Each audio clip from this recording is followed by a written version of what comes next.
All right. Hi, everybody, and welcome Monday night live Q&A show.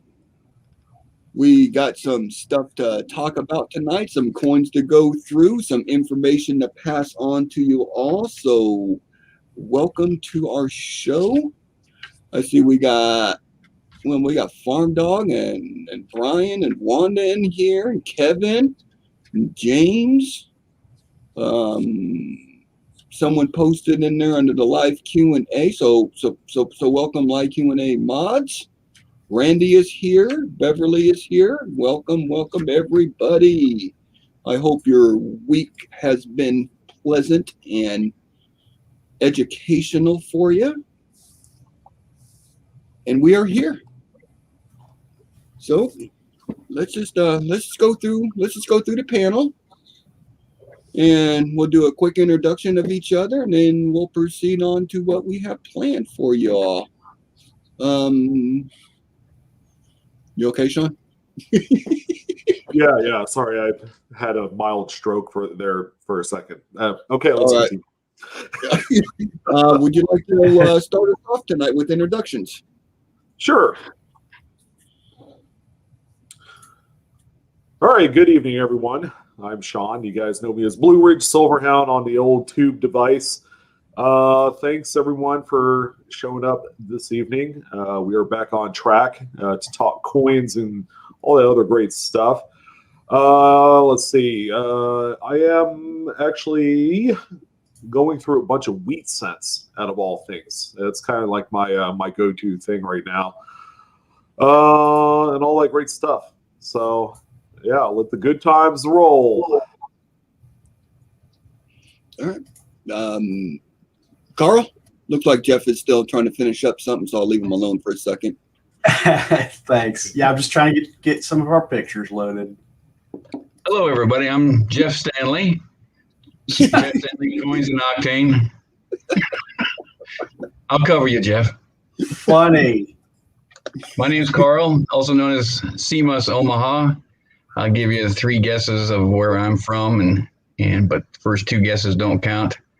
But I've been collecting coins and coin roll hunting for about 3 years now, after about a 10-year break of doing that. And I concentrate mostly on brilliant uncirculated rolls of Lincoln Memorial cents and search for errors and varieties in those. And I keep one when I find one for my collection. If I've got it already, I'll sell the extras. And I like to coin roll hunt quarters, find the goodies in all of those. I like the W's and the double die obverses and reverses on those. And it's nice to have been invited to the live stream Q&A, and I'm still here and kicking and trying to contribute where and when I can. So welcome everybody, and I hope we have a good show for you tonight. All right. Well, thank you, Carl. Thank you, Sean. Mr. Jeff Stanley. Hey, my name is Jeff Stanley, and my channel on YouTube is Jeff Stanley Coins and Octane. And I have a clean coin desk because I finally had everything processed. But no, I've been trying to get I just went through a whole bunch of wheat pennies and getting a lot of other stuff that I've brought in processed and getting ready to go out for attribution. And I've got another set going out for some grading. So I've been pretty busy with that. My focus is on filling albums and variety collecting. I do some errors, but my primary focus is, other than just filling holes in albums and registry sets, are varieties. That's my thing. I love going out and cherry picking. I'm not as good as some people like Adam Chambers, but I think I do pretty well. I come up with some pretty nice stuff. Apart from that, let's see, I do a little bit of paper currency on the side, foreign banknotes, U.S. banknotes, and then, some foreign coins as well. Thank you, Jeff. Appreciate that. And I guess Adam Chambers, he's running a little late tonight, so he'll come on here shortly. And that just leaves me, and I am Eric Bartholomew, aka Blues Coins. And you could find me here every week, our Q&A Facebook page. I do have a YouTube channel, but it's kind of just in low light right now, getting stuff kind of cleaned up and figured out here, and hopefully we get back on that shortly. Me too. I'm looking forward to getting back and doing some videos. That was a big reason why I wanted to clean this desk off, was so I can finally do some videos again. Last thing I want to do is do a video of coin roll hunting or whatever and have a dirty desk. Did you all hear that poof of air? Because my whole thought process just leaked out. Sorry. No, it was good. There was awkward silence there for a second, and you jumped in, and I'm like, yes. I thought I distracted you. No, hey, Eric, you seem about as prepared as I was when I did my my introduction. I felt all kind of like discombobulated, like, wait, what did I just say? Yeah. As you guys know, I was off last week, doing taxes. Yeah. Woohoo! Oh my god. Jeez. Yeah. I've been keeping myself busy. I got 100 BU rolls that I've been kind of searching through, and it's been an educational experience, I tell you that. So that's it. Welcome. Live Q&A. Come see us on our Facebook page. The link has just been posted. I appreciate that. https://www.facebook.com/groups/35570 ... Type it verbatim. Yeah. If you mess it up, you'll know it, because they'll be, this page is not available. Yeah. As you could see, we do like to have fun on this show. We keep it serious when we have to, when we're talking about the coins. But if you ain't having fun doing this, then just leave. That's my personal opinion. If it's not fun for you, then you're not going to learn, and you're not going to get anything out of it. So you got to keep it fun. We try to keep it fun. We like having a good time. So yeah, watch our audience cut in half. It goes all the way down to 16. You're like, hey, just leave. No, wait a minute. I just saw a watch count go up. So yay. Oh, fun. They call that reverse psychology. Sometimes it works. Yeah. There's Ida. Hey, Ida, good evening. Long time no see. Hey, Ida. Yep, for all of you don't know, Ida does a live stream early in the morning, the Sheepot Girls. And so if you're ever up that early in the morning, I'm not. She gets on every morning during the week, and she'll run a couple hours show. And so go see Ida. She's been a big contributor for us and supports us. So give a big shout out to Ida and go see her in the mornings. If you guys are feeling lonely at 2 a.m., go see Ida. Yeah, well, she gets online. It's like 5 o'clock my time, and I'm like, I am just going to bed. I've been on in the mornings before when I was supposed to be working. We won't say that on a live stream or anything, but oh, it's okay. It's okay. No, I've been on, like while I'm trying to do some busy work or whatever. So, tonight we always have a talking point for tonight, and this week I came up with 3 or 4 little short subjects. Instead of just kind of change up the pace a little bit, instead of just talking about one thing between us, I figured we could all just give a little one or two thing example, a sentence or a comment on 3 or 4 little items tonight. And everything kind of just rotates going in together. And one of the big things I want to talk about tonight is we appreciate every email and picture set we get on our coin Q&A info email address, and everything that we receive on our coin Q&A Facebook page. And I just want to just tap on a little bit. Really going to be able to help us out with clear pictures of the front and back of the coin, and a close-up of the problem area with a question. I noticed last month or so we've been getting some emails that have been coming in. It's just a picture of a coin and go, what's this? Well, we don't know what you're looking at, so we could kind of just look at that one area and then try to make a decision on it. So help us out with the pictures and a question on the comment of that particular area, and that will help kind of speed stuff up on our end.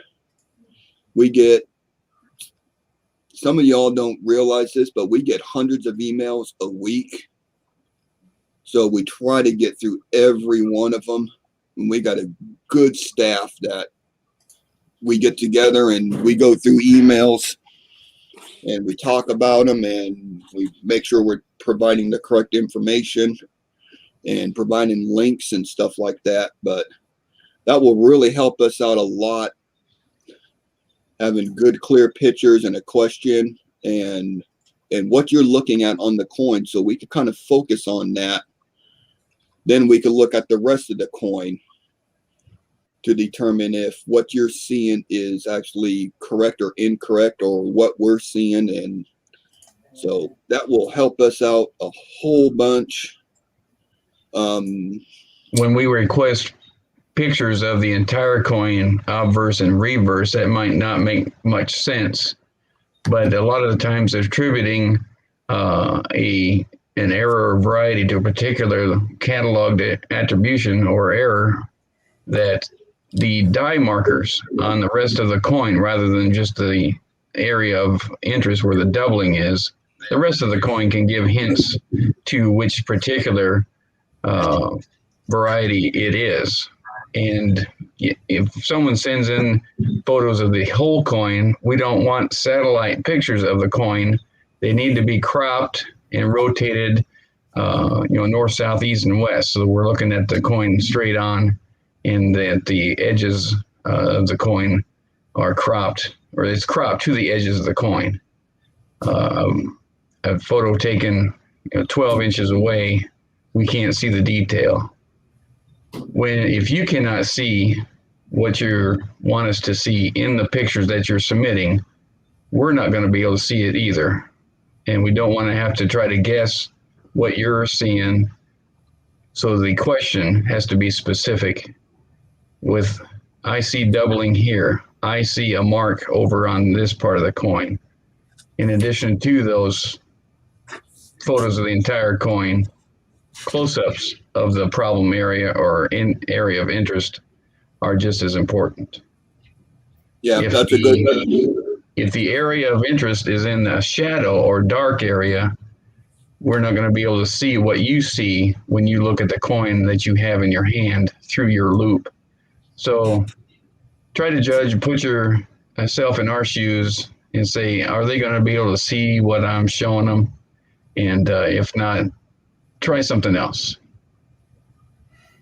Don't try something else besides coin collecting. Try to something else for your pictures.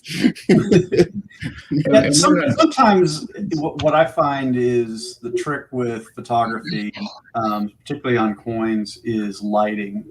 There's some tricks you can do with lighting to try to soften up like a really harsh like LED lighting coming in. You can try to filter with your hand, piece of cloth or something, even wax paper. That might kind of soften it up a little bit. And then sometimes just the angle, particularly with varieties and stuff. Sometimes that angle is really key to show off a variety. And I know not a lot of people have your very expensive camera equipment or whatever. I consider myself kind of in the mid-range on that. I really wish I could afford a really nice setup for that, but I do my best with what I got. And it's not expensive. Some people have a lot of success with cell phone photography. Sometimes a little, if you could buy like one of those old macro lenses or something like that, kits for less than $20, you can actually really improve your photography game for on a budget and do a good job with those. But no matter what you do your best. Not everybody's going to be a photography expert. I've been taking pictures now for 3 years, and I'm still trying to figure it out. So it's tough. It can be difficult. Yeah. Pro tip: if you guys are using your mobile devices, especially in Apple, there's an app called Magnifier, and it's exactly like it says. It's a magnifier that works off of your camera. So some folks have a hard time getting in close to certain details. You can use the magnifier app to take really nice close-up image and then save it to your camera roll. Amazing. Yeah, this tip just came in. Yeah, wax paper is a good light diffuser. Yeah. I use actually, and this is cost you about $20 for like a square yard of this stuff. This is like the photographer's silk or whatever. I actually have a lamp that I'll put right up to this and shine it down into my where I'm doing my picture work, and I can fold it. I can get varying degrees of filtering or whatever, and that actually does a pretty good job of filtering. Some of the guys have seen some of the pictures I've been doing here lately, and I've surprised myself at the budget that I'm working at with photography, what I've been able to turn out. I've surprised myself. Yeah. So yeah, like I said, all that information, that's just going to help us out a bunch. We love what we're doing. We love looking at your pictures, but some of them are like, I can't do nothing with this because of the picture quality. So we just email you back and we ask for better pictures, but we get it done. So also, I just want to touch on a little bit at the bottom of our YouTube. Down in the description, there are links to like Copper Coins and Wexler and Variety Vista. If you think you might have a DDO, if you click on those links, they're pretty easy to navigate around. You could actually look up what DDOs or DDRs have already been attributed, and you might be able to determine if what you got is a DDO or not, just by comparing the pictures of ones that have been found to yours. And if you still have questions after that, please send us the pictures and the questions and going, I think it's this, but I'm really not sure. We'll go through it. We'll let you know. It's behind the scenes of this. Some of y'all might not understand. Sometimes it's a full-time job, but like I said, we love what we're doing. We're doing a good thing here. We're just trying to just ease up some of the tension on us a little bit with with some of this. So that's okay. I'm off my high horse. I'm off my high horse on that. So we did have Coins and Ghouls join us, Mr. Adam Yeah, Chambers. You want to give us a quick introduction? I had to work a little late today. That's perfectly fine. So what are we talking about? Sorry. We're talking about you, silly. Why Yeah. Just a quick intro. my name's Coins and Ghouls, but my name's Adam. Like I said, I've been doing coins for about 10 years. I like varieties, Lincoln cents. I've gotten really good at Lincoln cents, grading Lincoln cents, so I kind of specialize in that a little bit. I like the Franklin half dollars, the varieties on those.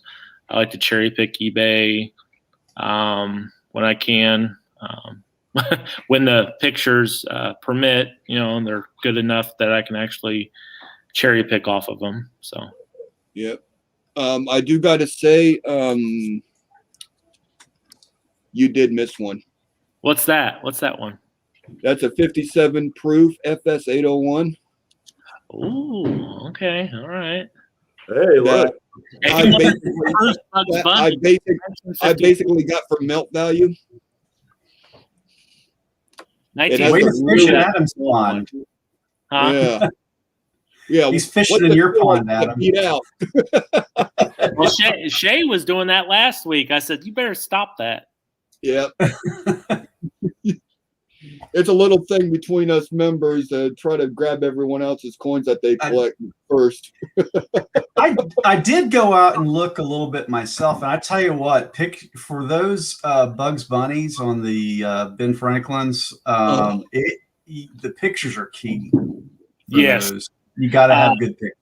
I had that 53S that I shared with you, right? That I thought was an RPM.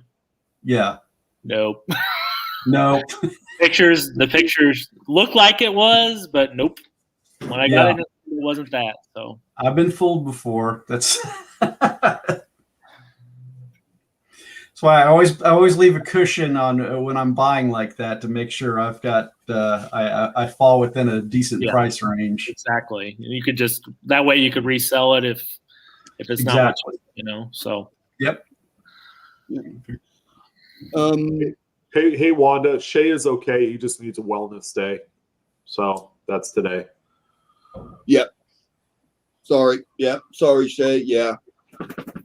Yep. He needs a wellness day.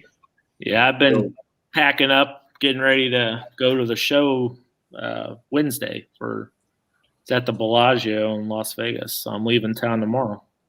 Oh my goodness. That's awesome. You don't go to Vegas early because there'll be nothing left for the show.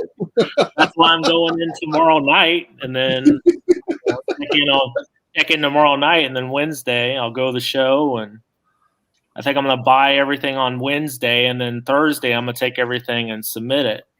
So nice. All right, Sean.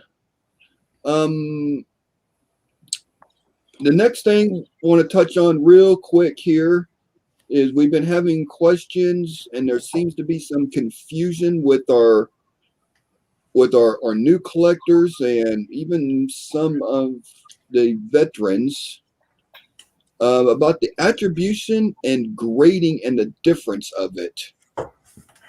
And I believe Sean is going to have some comments on that. So there you go, sir. Yeah, this is something that we've gotten quite frequently. Just the misuse of the word attribution.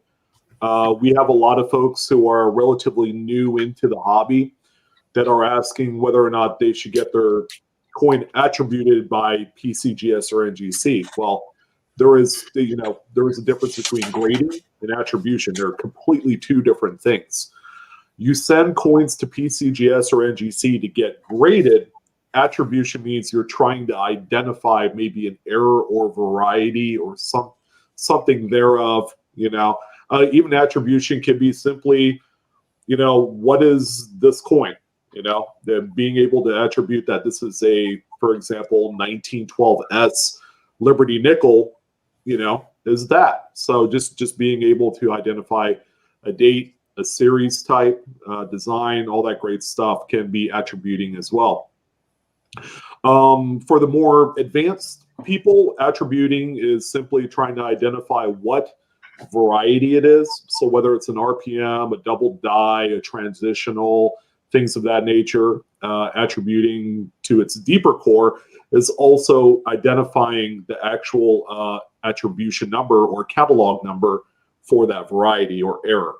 All right. So if you were to say go on coppercoins.com or Variety Vista or Double to Die or one of those sites, and you're trying to attribute a possible double to die Lincoln, okay, that's what you're doing. You're trying to find out if, number one, if that coin exists with that particular anomaly on there. And if it is, it'll give you a attribution number, you know, which, you know, it could be an FS101, you know, is a Favaz Stanton Cherry Picker's Guide type of catalog number, or it could be a Wexler catalog number for some of the more minor varieties. And then on the error end, you know, attributing could be being able to identify exactly what kind of error it is.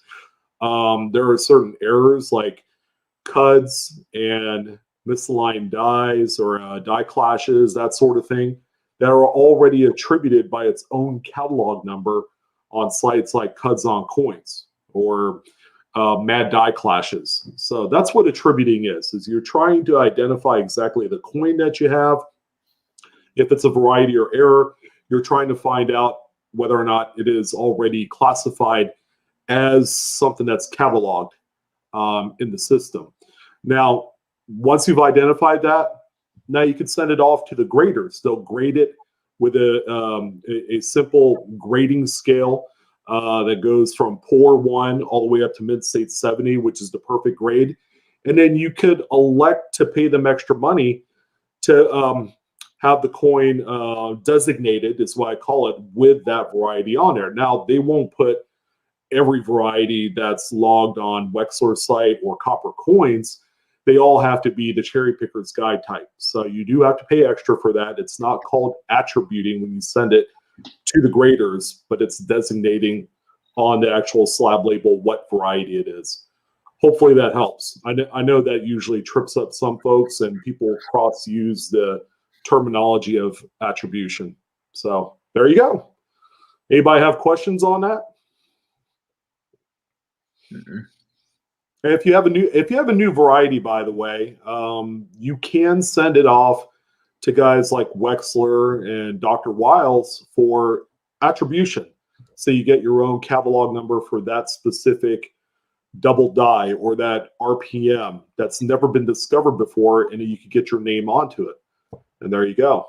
That's how the whole process works. It couldn't be easier. Yep. Anybody have questions? Thanks, Sean. You took all the words right out of my mouth. Yep. Yeah, probably a little bit more words too. I tend to get a little wordy when it comes to stuff like that, but I want to make sure that we put it all on the table so that way there's no misunderstanding or there's no questions as to what that is. Yeah, it's funny we were talking about that because I've kind of done two things. I've got an envelope that went to Wexler this week, another one that went to Brian Rybar that does Jefferson Nichols, some newer modern stuff I think I found.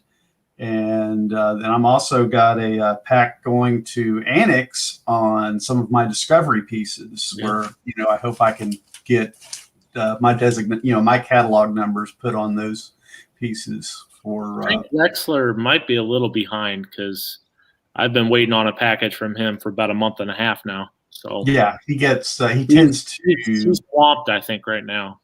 Yeah, I think he tends to hole up sometimes too, and he stays pretty busy. Now, is it Wexler that just hired an assistant, or is that someone else? Yeah. It is. He hired one for the to catch up on like the Lincoln Cent RPMs and stuff because they're out of date. They're not. He can't even attribute any new ones until all the information is uploaded, because he doesn't know which ones he already has and which ones he's already attributed. So, Yep. Look at Yada99 talking smack in chat. That's awesome. Yeah. I am the king of wordy. What do they call it? Word diarrhea, I guess.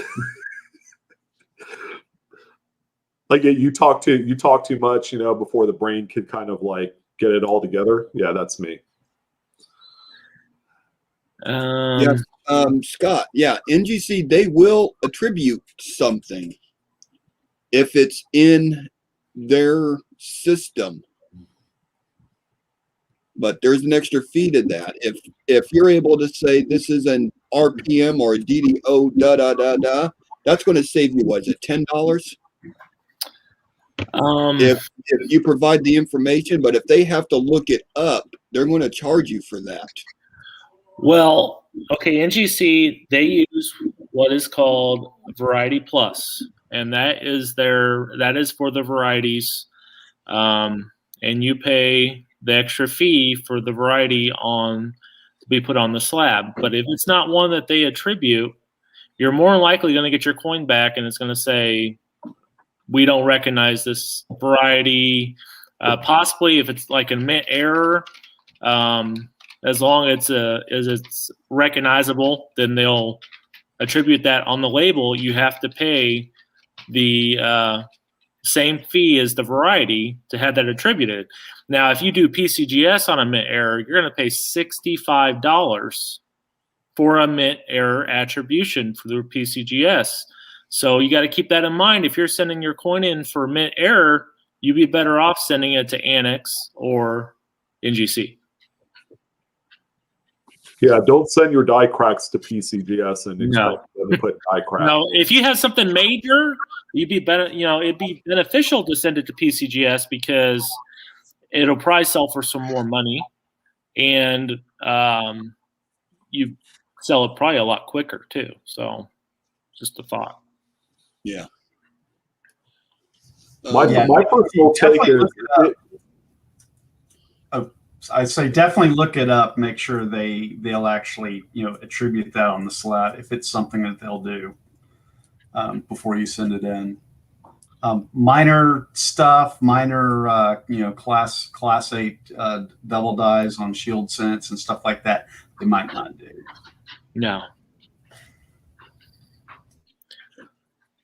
Sometimes you'll see like PCGS will do like minor, like they'll put minor variety on the label. I've seen that. But see, sometimes they won't do it. I've sent them varieties that I thought were good enough, and they didn't put it on the label. They won't. I don't know. I think they're kind of picky about that kind of stuff too. So. Mm-hmm. And I also saw a comment, I believe it was from Ida, about world coins. I don't know nothing about world coins. I know we've been talking about maybe getting some points of contact to help us with some of these world coin questions that we could throw at them and stuff like that until we get maybe a little bit more familiar. I know somebody that does world coins on YouTube. You could probably ask.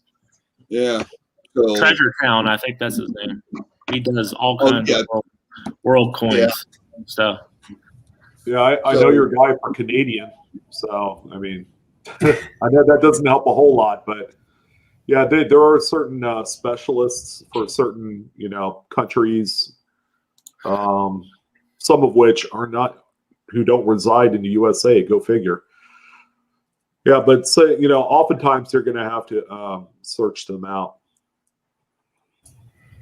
Yeah, I do world coins. I do a little bit of that. I do some variety collecting, and believe it or not, varieties are not as sought after out of the United States and Canada as they are with us. A lot of the stuff is not cataloged, not tracked, or anything. It's just it's still fun to find. They're still just as cool. I found some really cool world coins that were die varieties.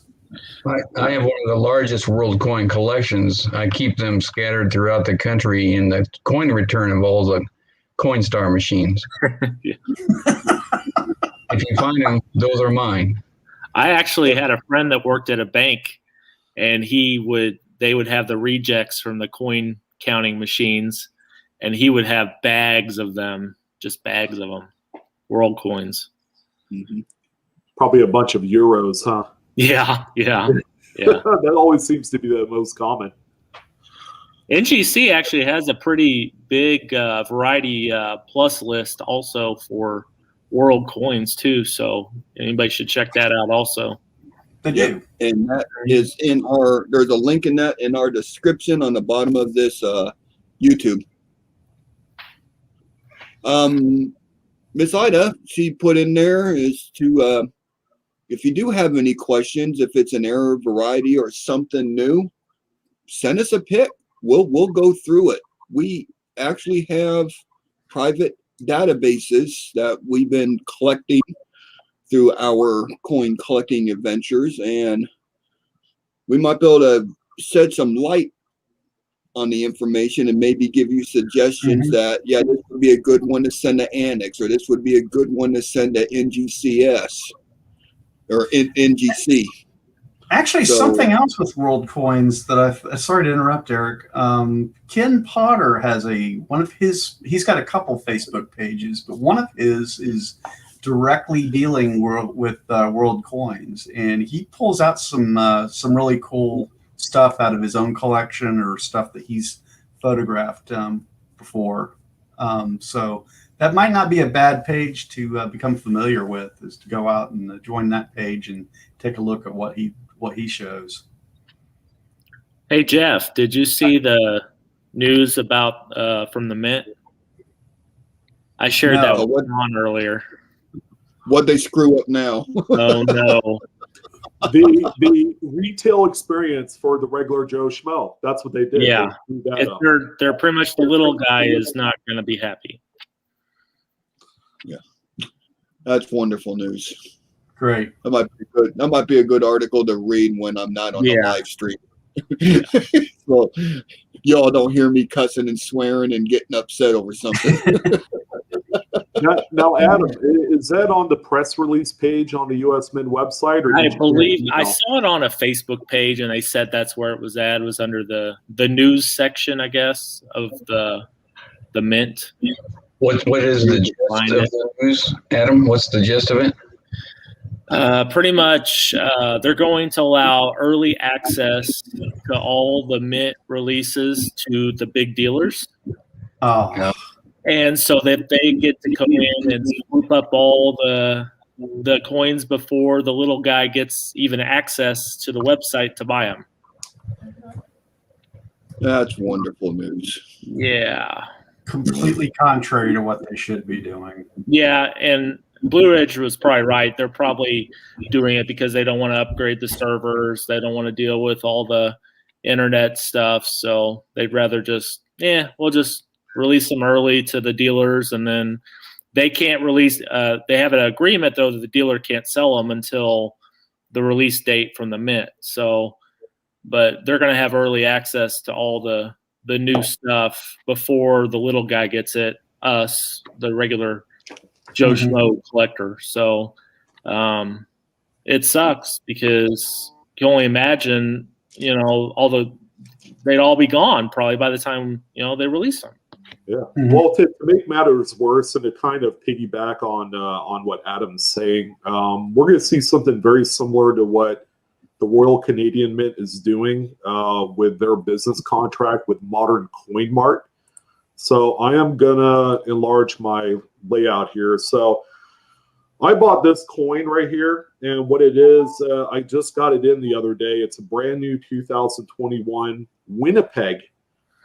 This is what they call the tailored specimen maple leaf. So it's got the brushed aluminum look on there on both sides of the coin. But this was never made available through the Royal Canadian Mint website. It actually, you had to buy it offsite through a third-party retailer. So not only are we going to see the dealers get firsthand access to a lot of the stock before they're made available to the general public, but they're also going to either grade them in advance for sale, or they're just going to add a substantial markup. So let's say, for example, that they launched this during the time with the V75 Silver Eagle and Gold Eagle was released last year. We wouldn't be able to pick up those coins for what the usual U.S. Mint issue price was. No. They would jack up the price all the way to market, and that's what you would have to buy it for. And who's going to do that? I mean, some will probably do that, but your everyday collector is not going to do that. Nope. And I have a feeling we saw kind of like the first dominoes fall on this and it was strange because I'm like, wait a minute. The first 2021 proof Silver Eagle sold like that, and it never does that. It never does that the previous years. It always takes a while for that release to sell out the way it did, but it's a very exclusive release because you have a transition from the old reverse, the John Mercanti reverse, to the brand new one that they're releasing later this year.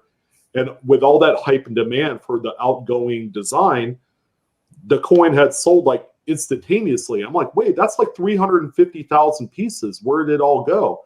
Well, come to find out, a lot of the dealers, those big companies with actual business contracts with the U.S. Mint, had scooped up quite a few of them before they were made available to the public.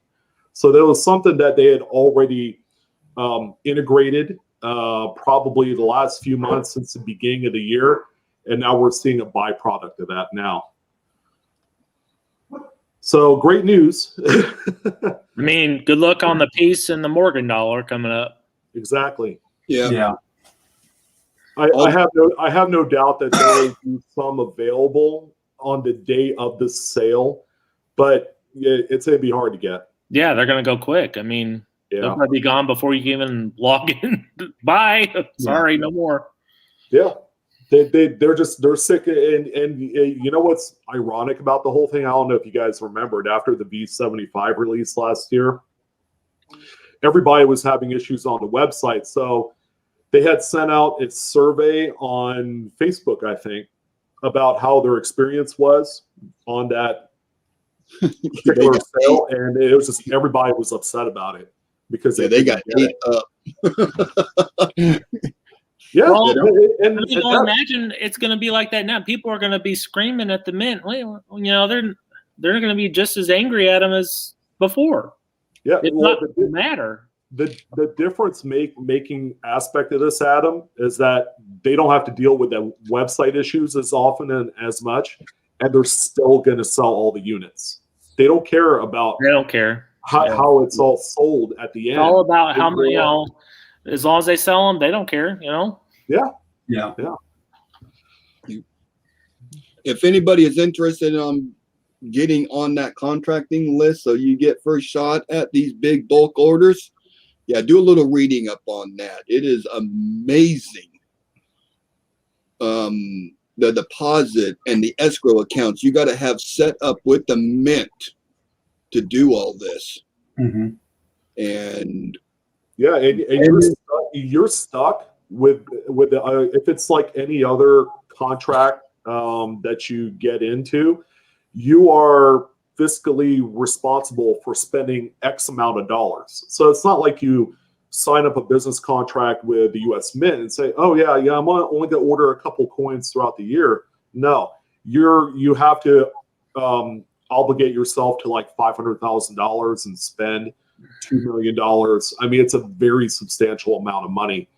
But you know, it locks in all that money being spent on the product, and they're worrying less about the website and the back end issues, which is what they want. At the end of the day, it's not a customer service thing.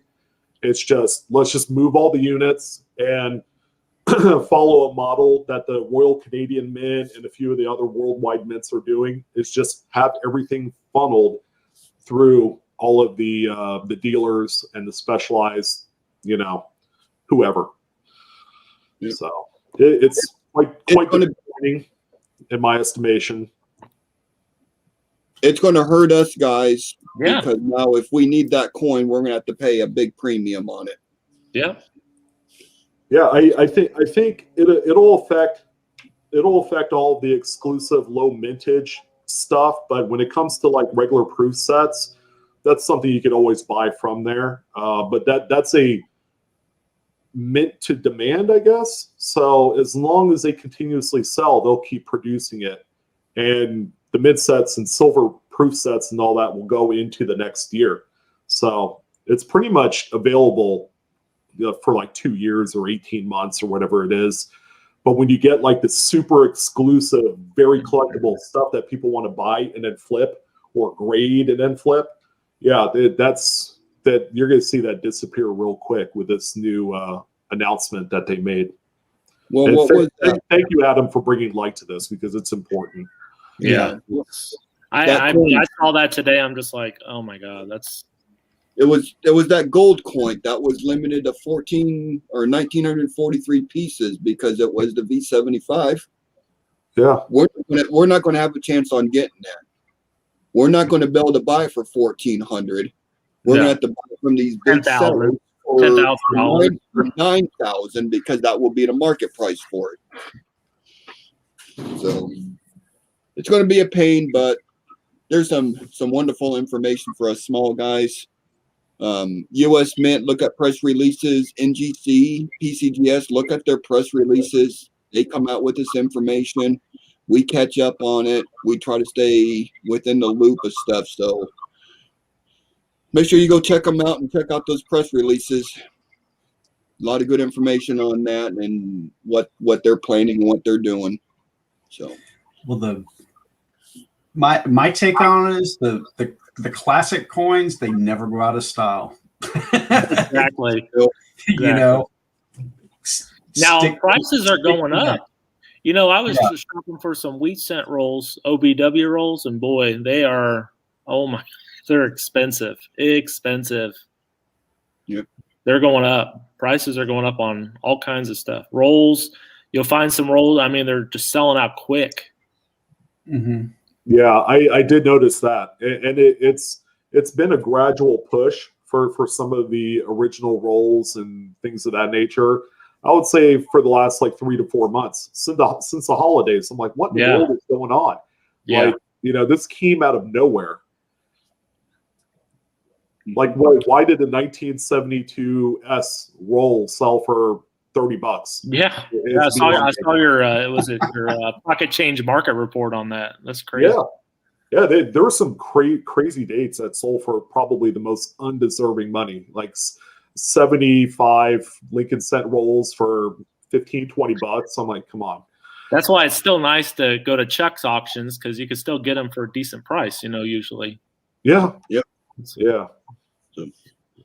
Thinking of buying stuff, make sure you come join us over on our Numis Labs our webpage. We still have merch. We got hats, we got t-shirts. All the proceeds go to support the channel and to pay the fees that are out of pocket for us right now. So come join us. Come see some of our merch. We got great t-shirts, we got hats. Yep. And the shirts are awesome because, you know, we're at a show, you can recognize us or we can recognize you. Yeah, there ain't nothing like wearing these coin Q&A shirts over to coin shows and people are like, huh? That's why I need one. I need one before tomorrow. Can you get it here now?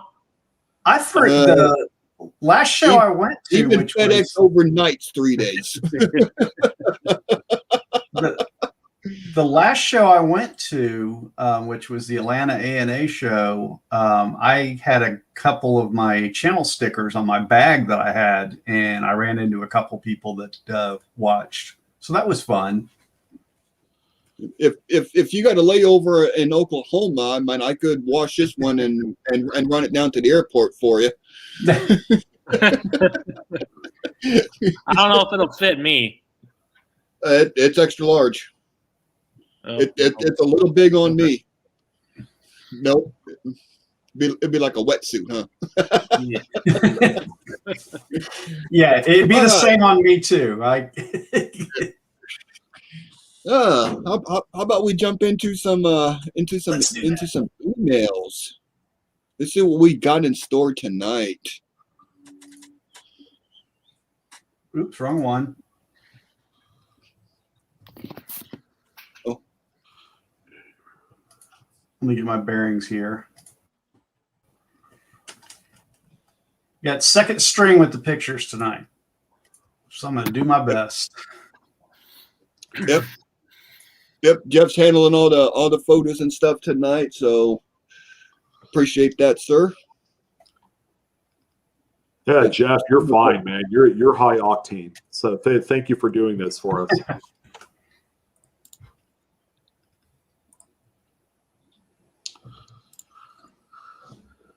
I guess I'll read this one because it says Blue Ridge in there. This is from Chris. Hey there, Blue Ridge. I found this coin in a customer wrap roll from the bank. As I stated in the title, there are raised tops of letters on the reverse rim above United and STA in states of this 2003 Philly Lincoln Memorial set.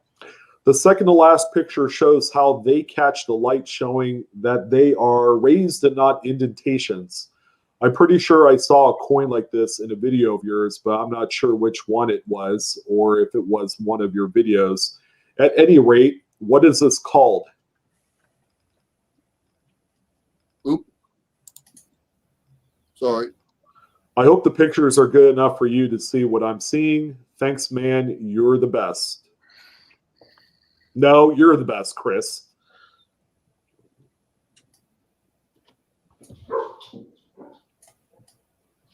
Okay, we actually had to do some research on this one because this was a new one for me, and I believe it was new for Carl too. And I'm going to share my screen here, and then we'll get back to the photo here in a moment. All right. What we have is a rim restricted design duplication. All right. And the definition, it says this rare form of doubling has to date only been detected on the presidential dollars, the Washington and Madison, several 94 cents and a 2004 cent, and always occurs on the face struck of the hammered die. After reaching the lowest point of the downstroke, the hammered die bounces up, shifts to one side, and lands lightly on the design rim, leaving a set of raised design elements. It is also referred to as one-sided rim-restricted design duplication. And then we could see right above the we got those little notches, and they're going to pretty much match what we're going to see on the coin that was sent to us. But it's above the T, the R, the U, little bit above the God, all on the rim. So if we go over back to the coin, there it is. Trying to zero it in here. Yep. I can see it. Yeah. Yep. You Yep. can see it above. Right above there's U, Yep. N, full bar of the T. Yep. You can see it even a little bit on the S there, looks like. A little bit on the S and T.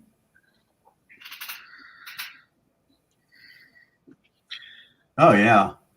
Yeah, definitely. So this is categorized as a machine doubling. Well, this is probably the coolest machine doubling. And it's actually a rare form because I read in one of the Facebook groups, somebody had shared a Washington quarter, one of the new quarters with this design duplication on the rim. And I think it was Mike Diamond that might have responded on it. I can't remember I think you're right. who it was, but they had responded on it and said it's a relatively rare form of machine doubling. And there was some talk about changing the terminology for it, and I don't recall what you wanted to change it to. Yeah, Mr. Mike Diamond. Yeah, he's going to be doing a new article on that with some further information. That's probably going to make it a little bit more easier to kind of understand and determine and attribute what we're looking at. That'll be in Coin World, I assume. I think that's what I think it said. Coin World. Yeah, That's interesting. so because the original terminology just seems like it's a little bit too wordy. I think that's what it was, and maybe it's not doubling at all.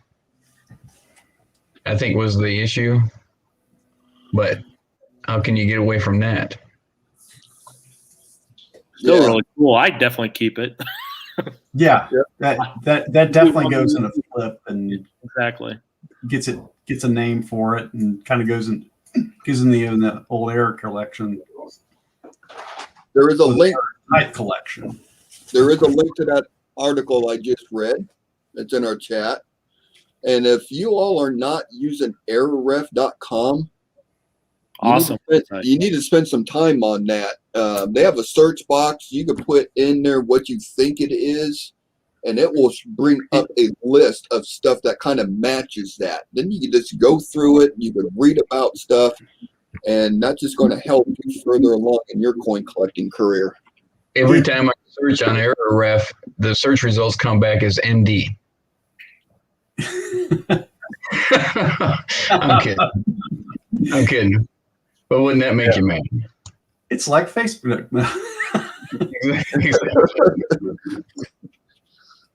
The one thing with ErrorRef is you won't get a post from it that says you should get this coin graded.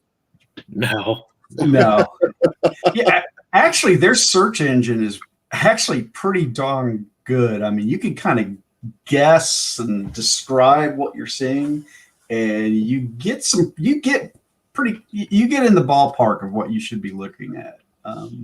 Yeah, it's really amazing. They really got it set up pretty. They've done a good job with that site, particularly with their searches.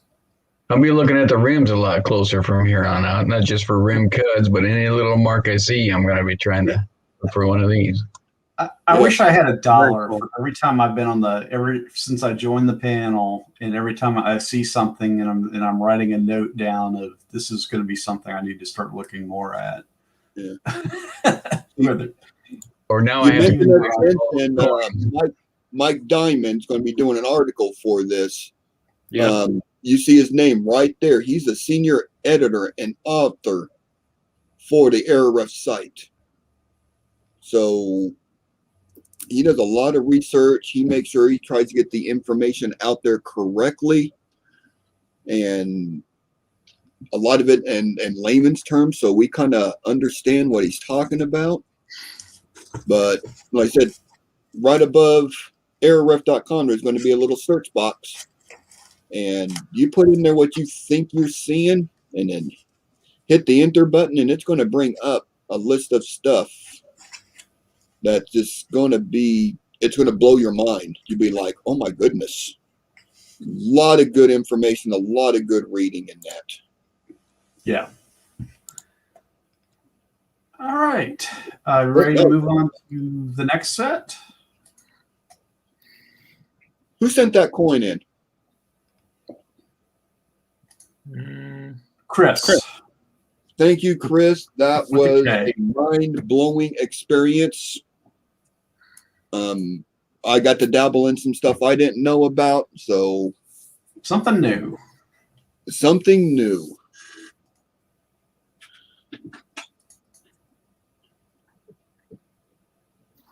All right, we got one from Abby. It says, what's up with this quarter? Any value, weight?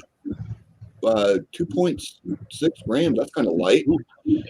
Can't find anything in research. Flat layer, please help.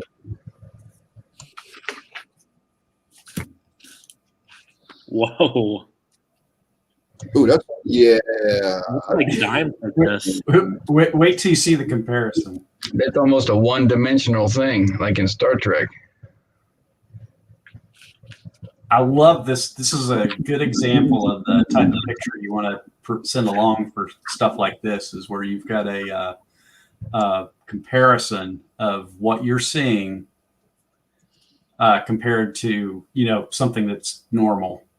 And this is a good way to compare, anything, varieties, errors, or what have you. Find something of the same year, same mint marker or whatever, and try to compare up if you think you have something.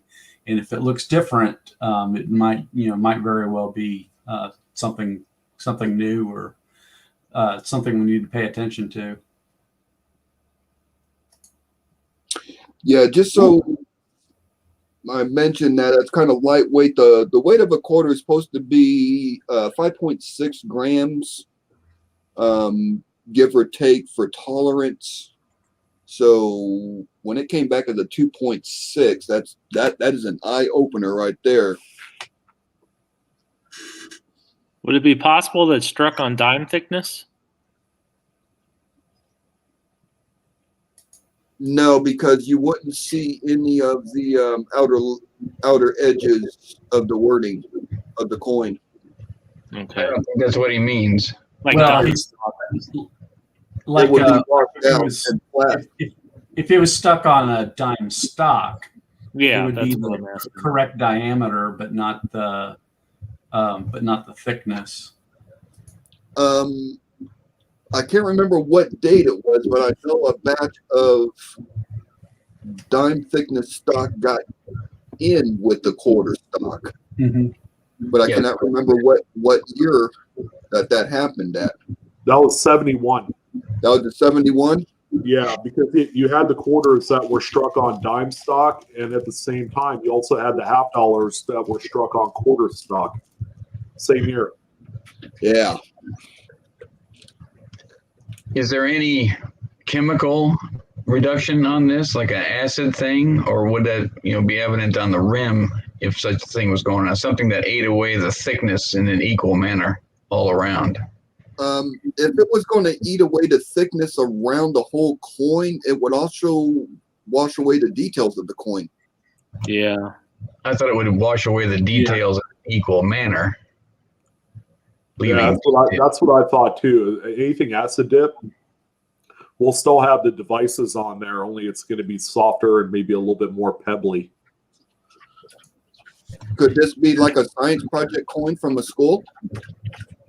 I think so. Yeah. Is this a loss of the nickel clad layer? Probably. I mean, not nickel. Nickel. Yeah. But If it was acid dip for like a school project, school science project, or college science, that could explain the color differentiations on that too. Well, I know back in the 50s, they used to acid dip cents to make them as thin as a dime, and they would use them in the vending machines. And it's pebbly. Is it pebbly? Yeah, what's pebbly? What a great Yeah. scam. Yeah, so you could see it's definitely acid. it's You got can an see orange the peel. pebbly surface. It has an orange peel texture to it. Yeah, exactly. Yeah. But it's not plated. It's not, the difference in color is not a plating issue. It's a loss of clad due to acid. Exactly. Yeah. Can you enlarge the picture a little bit, Jeff? Yeah. There's pitting and stuff like that on it. Yeah. Yeah.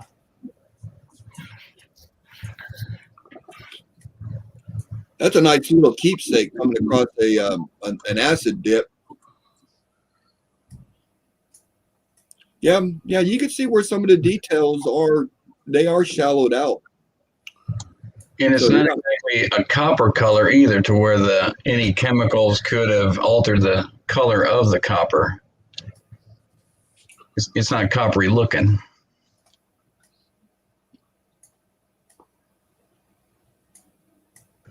But that's a lot of thickness. I think to explain the thickness would be the primary, and then the color afterwards. Yeah, that's half the weight. 2.6 from 5.7. Well, almost half the weight. Don't make me do math.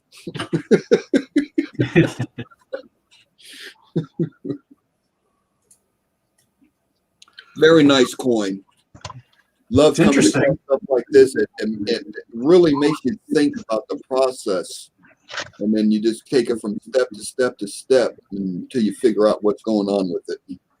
Yeah, So- I think the key diagnostic here is just the porousness, the kind of, like we're saying, the pebbly texture right there, the lack of some of the details being missing. It kind of alludes to it being dipped in some way.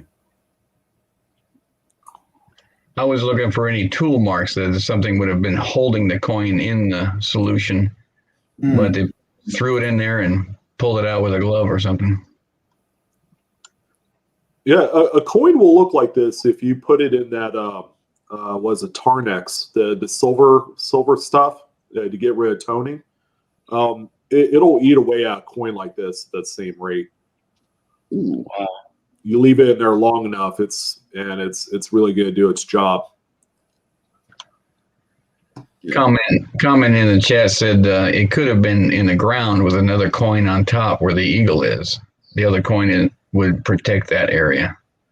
But it's also pitted in that area also too, though. Yeah. Yeah. Yeah, the cladding layers are relatively uneven throughout the coin, and you could say the same for the strip in which these were punched out of originally. So you're not going to have the same thickness of nickel, say, across the entire surface of that strip. But some will be a little bit more uneven or tapered. Yep. Very interesting coin. Thank you for the submission on that. It's a very cool coin. Yep. I would put it away, mark it as acid dip, and it'd be a good thing to talk about with other people. And to find something like that in circulation, I mean, that's wonderful.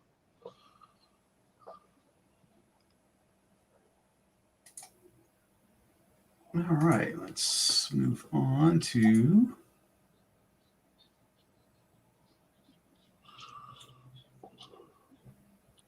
Been getting some comments in the chat about it, and I love every bit of it because you guys are thinking outside the box, and you're all thinking, well, what about this? And then, well, maybe this. So,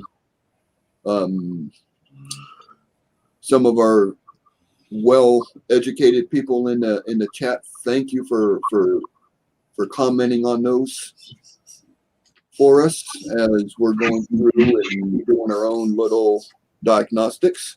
Eric Moritz had a good point. He says, but the strike is good. If it was a thinner stock, wouldn't it be a lighter strike or too strong a strike on this such a thing? I would think you would see some weakness in the strike. Because the machines are calibrated to give so much pressure on the coin, according to that thickness.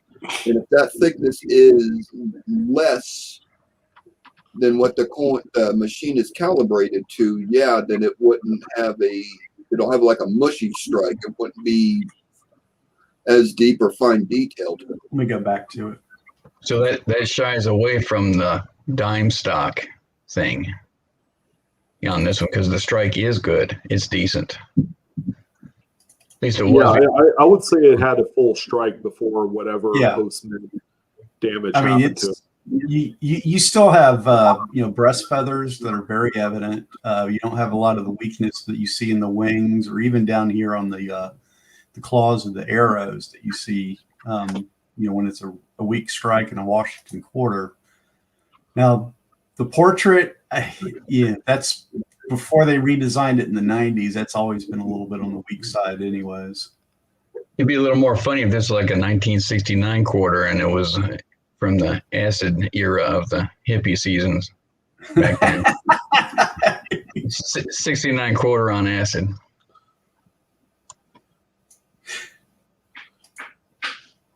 Yeah, Carl remembers some days, huh? You were in college, I take it? Oh, yeah. If that's what you call kindergarten.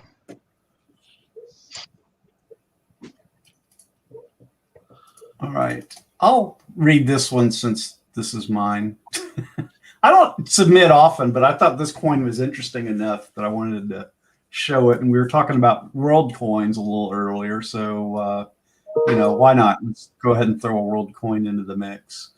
From Jeff S. Hello, Q&A panel. Check out this converging radial bi-level shattered die with retained interior die break. Yes, I did look this stuff up. Boy, am I tired after spitting that out of my mouth. The coin is a 1947 one marca from Finland in iron. They also made one in brass the same year. I was on the cusp of calling the retained interior die break a retained cud. I see that the rim is not involved in the die break, stopping just inside the rim beads, disqualifying it from a cud designation. How many more coins do you think this die was able to mint after this one?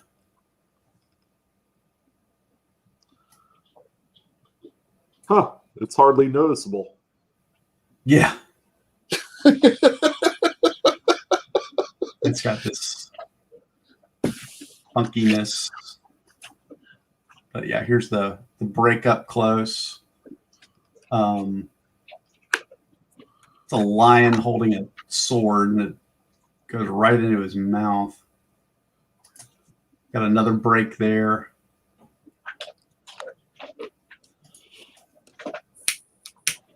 Another break down here. You can see they just converge right here in the center. But here's the money shot right here is this piece. Oh, yeah. It's got the different level. It just doesn't go to the rim, so I can't really call that a cud.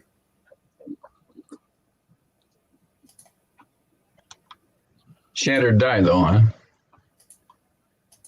huh? Looking at that, yeah, I'd say. Yeah, the classification for a shadow die would be 3 separate die cracks originating from the rim going into the coin. Maybe So if there's 3 separate die cracks on the same side, then that's the classification of a shattered die or a die break. here we have 2 cracks, and they don't necessarily start from the rim. No, that one underneath the 19, that just might be a continuation of the one starting up at like the 11 o'clock position. Just some intrinsic weakness in the metal. Right. And there could be enough wear where we're not seeing the rest of that break go across into the rim. Yeah, it kind of fades out going in. So it might have been making its way over to the rim, but it does not look like it originated from the rim. Is this your coin, Jeff? Yeah. Where did you get it? This was an eBay purchase, a very cheap eBay purchase. Ken Potter had posted on his page a double die of the 1947 Finland one marca. And I went out, I was like, let me just go out there and see if maybe I could cherry pick one. And I ran across this one for like $2. And I'm like, yeah, that's mine. I'm getting that. Sometimes we get coins emailed to us and we're like, what? Yeah, I saw that. I was like, yeah, that is wicked cool. And then I was kind of waiting on it. It had been a couple of weeks. I'm like, I wonder where that's at. And I wasn't even paying attention where it was coming. It came from Czechoslovakia. And actually, it only took 3 weeks for it to show up, which wasn't too bad from ordering something from across the pond. Well, that's a lot faster than U.S. Postal Service is going from state to state. Yeah. And actually, I went out. The guy actually has some pretty nice stuff. So I'll be back. Nice enough fella. He actually sent a couple extras along for some other stuff. So hey, he earned a spot in my save sellers list. Yeah. Here's some All more coins for free. Don't buy from me anymore. Shipping's a killer.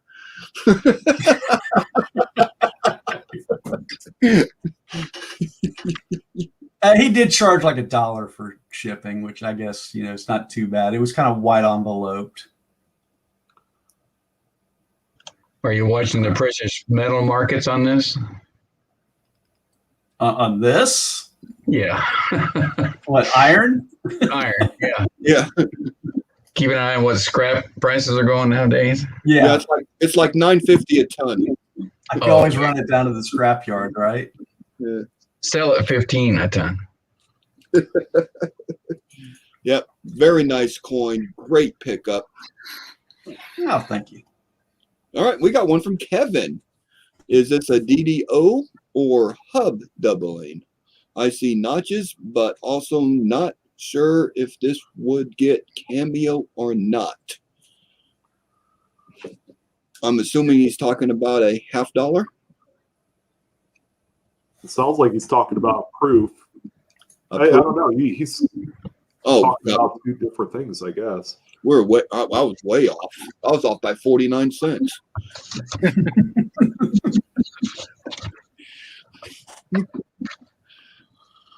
What year is it? I hope I pulled the right pictures. I think so. This is I did a little looking up on this one. He asked, is it a DDO or hub doubling, where Wexler has a hub doubled obverse listing. And I looked at that, and it's very similar when you look at the S and the T, or the U and the T. But it also, if it's not just that hub doubling, which is something that occurs and you'll find on a lot of different coins, and is not a valuable or premium type of doubling, but it happens on the hub, and several dies are made with this doubling. So you can see the notch in the U, upper left, and upper right. The T. Yeah, and the T. And there's a split serif, lower split serif on the S. Yep. You see it on the upper part too. I do got a comment on there. The pictures are awesome. It really makes it easy for us to look at these coins. This could be, I think Kevin's looking in on us here tonight. I think it's this hub doubled number 3 from Wexler, or it could be DDO 9 or WDDO 41. If you have doubling on the date, then I don't think it's this hub doubled variant. If there's doubling on the 6 and 2 of the date, it may be that DDO number 9, which corresponds to WDDO 41. So take a look at those, Kevin, and see if you can take a look at your coin. You did not supply any pictures of the date to look at that, but if there's separation and extra thickness, notching on the 6-2 of the date, then I would go more towards away. I would go away from the working hub doubling obverse listing. I would go with it and see if it's that double die obverse. I said reverse, didn't I? Didn't mean to say that. Yeah. So take a look at the date and see if there's doubling there too, Kevin. And the second part of the question was a cameo.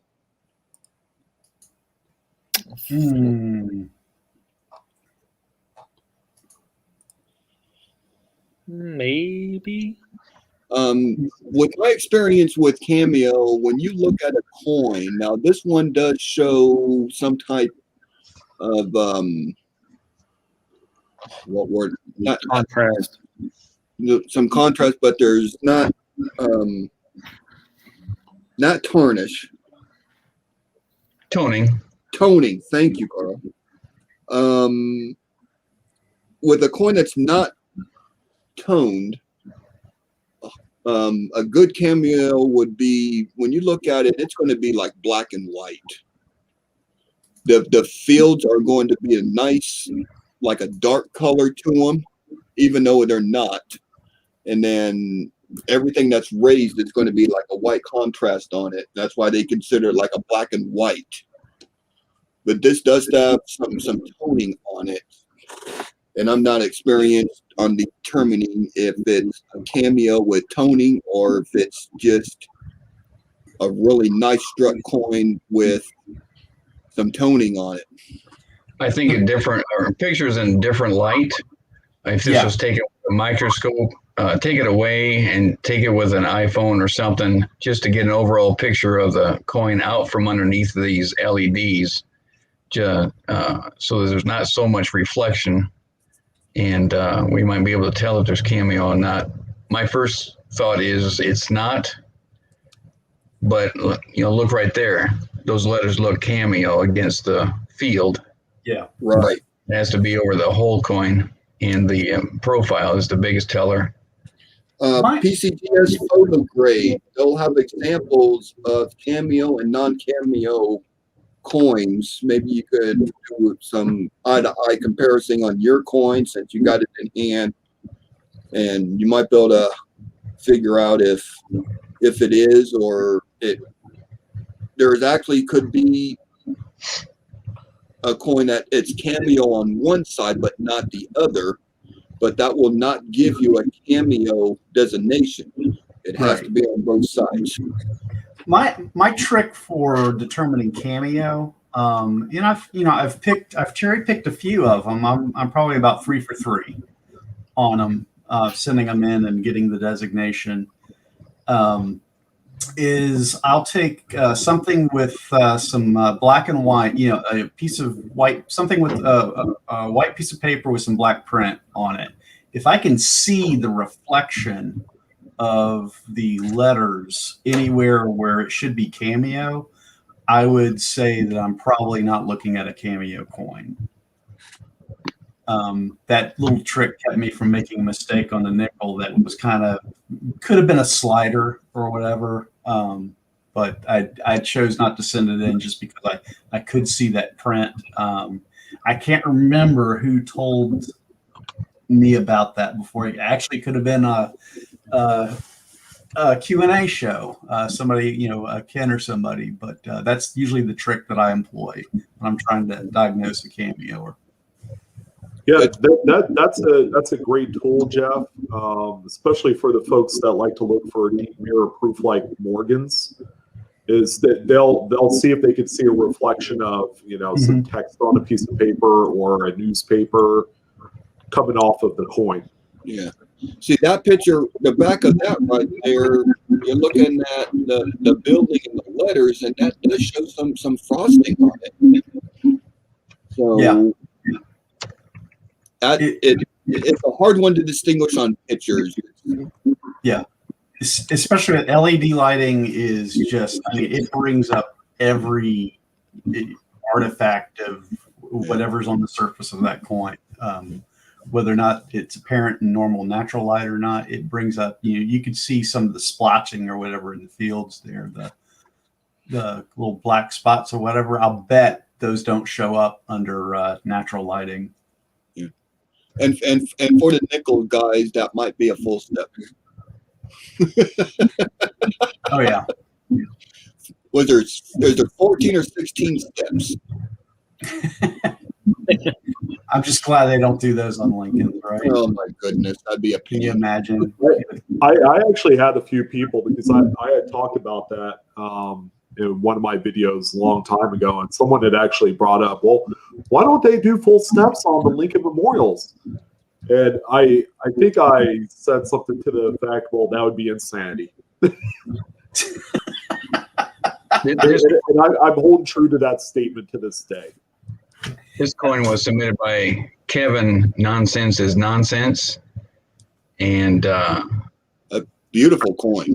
I put a couple of links in the chat for the Wexler listing, and then for Copper Coins listing for 1DO number 2, where that shows some doubling in the date that he needs to look at. Cool. Thank you, Carl. Appreciate that. Thank you, Carl. Good job on that. Thank you, Carl. What a pal. You're welcome.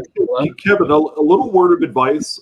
Yeah, try and take a picture of this coin with a darker background and try and take it outside under natural lighting conditions. You don't want direct light source right on the coin as you're taking the picture. You'll have the results that you're looking at if you did that. If you can't do that and you do have a light source like a desk lamp or something that you're using, bounce the light off the wall so that way it reflects back onto the coin, and you won't have the exposure, this oversaturation or overexposure of white on your coin, and that'll help with proofs. It's a little flash too. Exactly. Sometimes a flash will bring it out also on a camera. Yeah, just experiment with a couple different ways there. All right.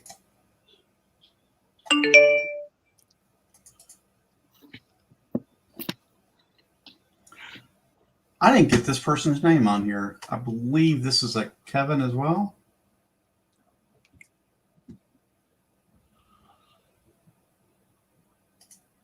Okay, we got one from, don't know. It says, hi, panel. This is like most roll hunters, I found many common error coins through my searches, strike through lamination areas, misaligned dies, off centers, etc. This one might be the first one for me, though. Is this a strike through detached lamination? I would love to know what you think on it. Thanks again for everything you do. Oh, I ad-libbed some stuff on there.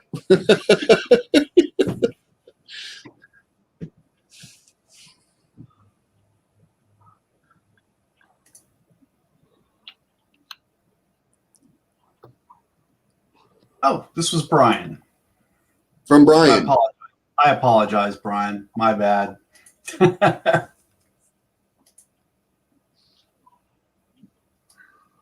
Wow. I think I know what this is.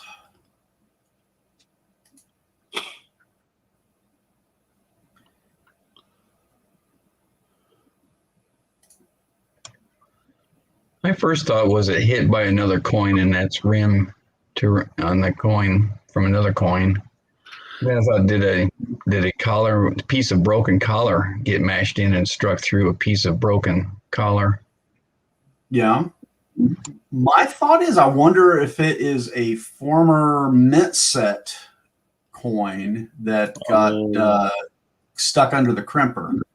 That's what I thought that too, but it lines right up, matches the reading on the coin.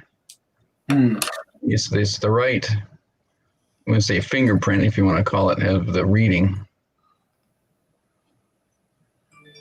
Pretty darn close, isn't it? Yeah, it lines up pretty nice and good spacing. Would a piece of collar straighten out enough to?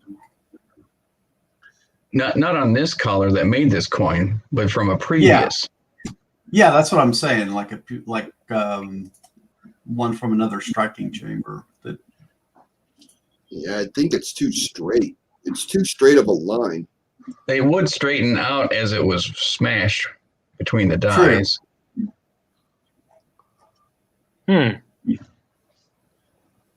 it was straightened out through multiple strikes through the die, wouldn't that also take the detail away from it?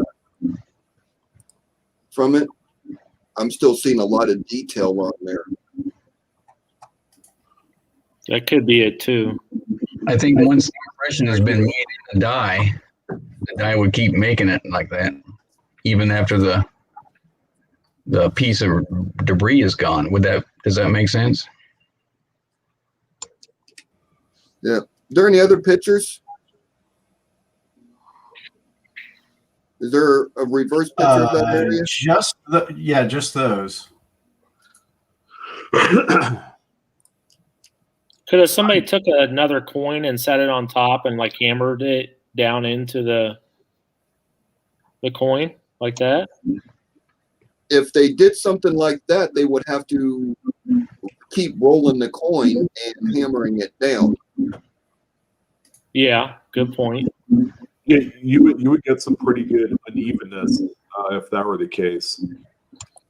Yeah, And it wouldn't be such a long mark. I'm kind of on the lines of crimper damage from the mint set. What date is this one? 74. 74. Okay.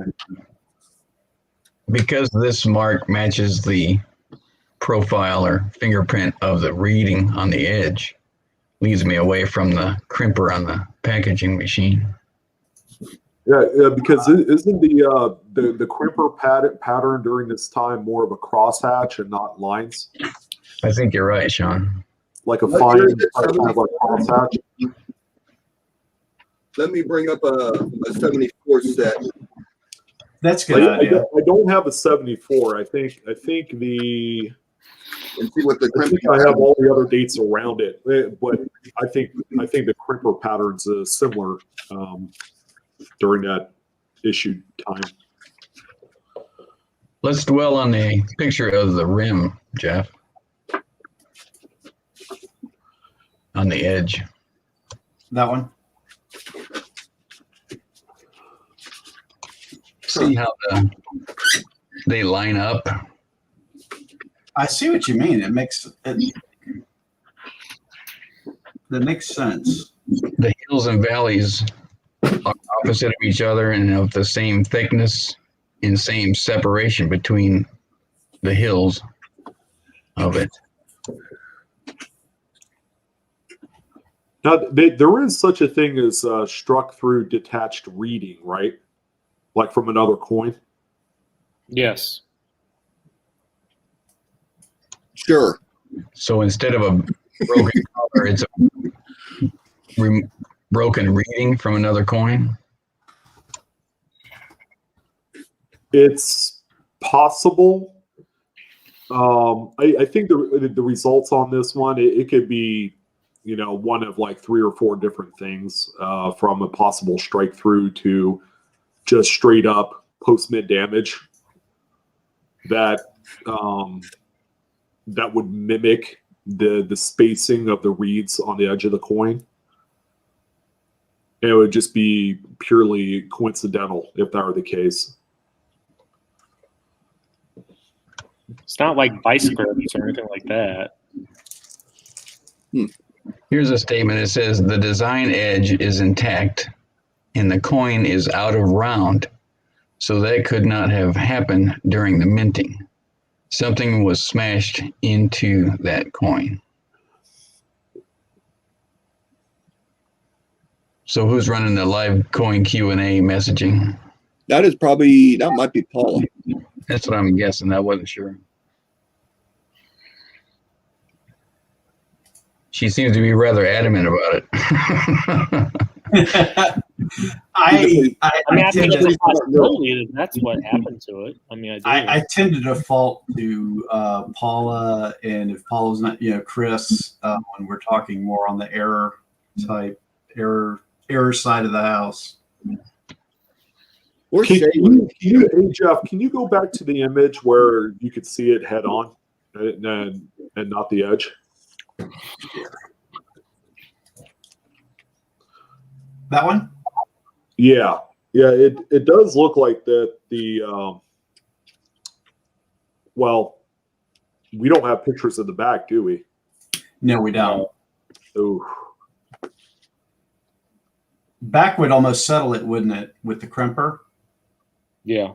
Yeah. If it had the same pattern in that same area on the reverse, then yeah, it would be some sort of damage. Well, have we determined that a crimper accident or something to that effect is technically post-mid damage? I would think so. At least that's what Paula says. It's She's after pretty strike. adamant about that, Yeah.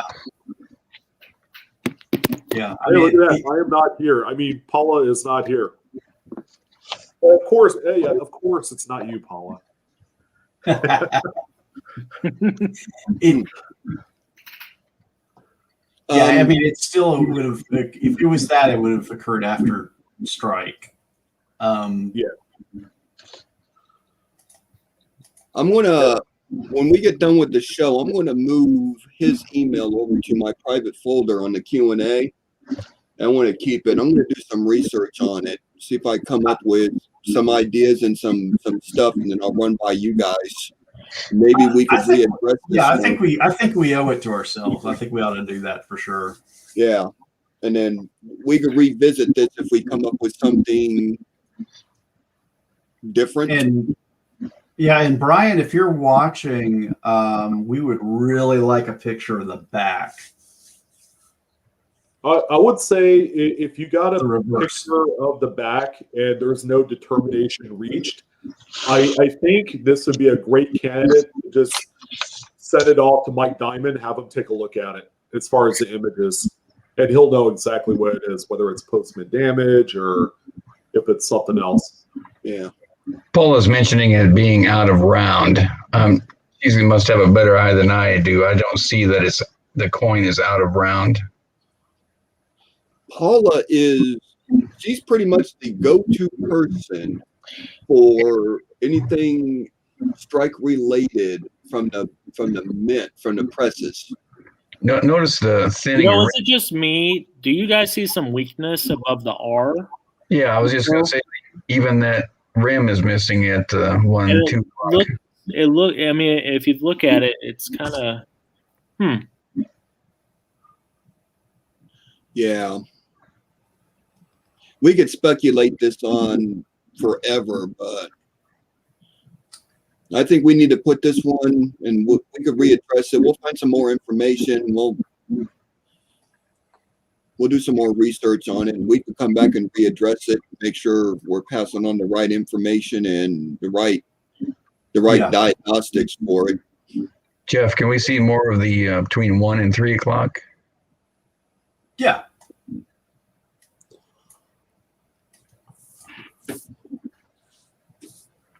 yeah. See, the rim looks, like it's Fade into the field. Yeah.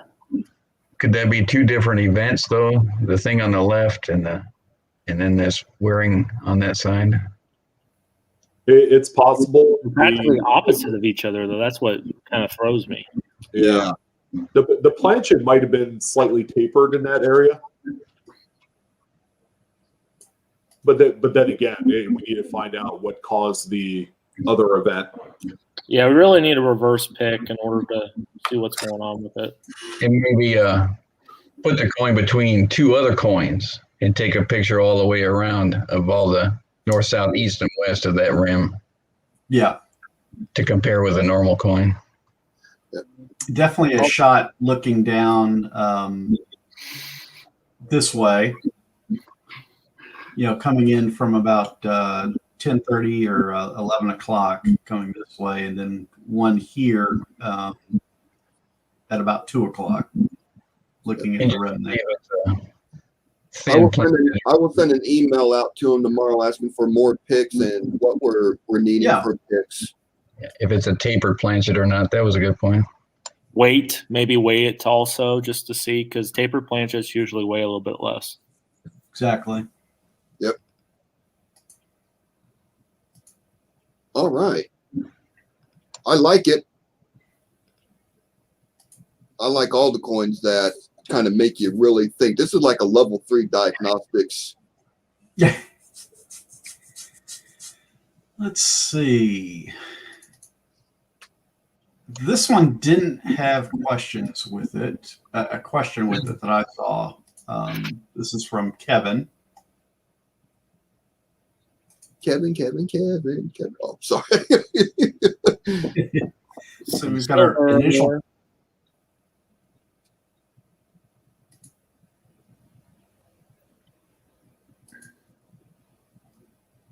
$1968, 40% Kennedy D. I'm not seeing no extra thickness on Liberty. Not seeing anything on the UST and Trust. The ING and In God.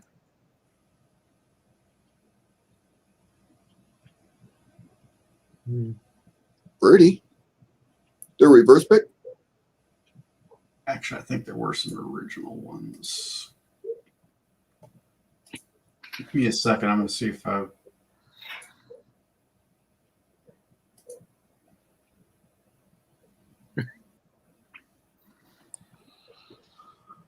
Hey, Adam, Eric's complaining that he can't go to Vegas with you. I saw that. I just read that. I can't go to Vegas because there's too many things down there that I want to put coins into. And Well, yeah, you definitely gotta limit yourself for sure. You know. yeah, that would be hard for me to go to Vegas with any type of money in my pocket. I'm going to the coin show. Oops, I'm broke. I gotta go home now. I mean, that's two things, right? Two things right there that I can blow money on. You imagine Coins and hookers. this habit when you were a coin collector back in the 60s and you could just pull out all of this. Yeah. You don't need to go to the bank to buy coins. Just go to the casino and I need $200 in halves and then take them home. Speaking of casino, actually, I watched the movie Casino again this weekend. Oh, I love that movie. And I love the movie. I mean, I love any of those movies. But my favorite scene in the whole movie is when they're in the count room and they've got those rolls and rolls and rolls of coins all stacked up, and I just want to go through them all. I think what we're looking for was a double die on it. Forgive, I didn't see the message in there, the initial question. Who's this from? It's from Kevin D. We went back and forth with some of the pictures. We were trying to get a little bit better pictures, and these are not bad. Possible DDO.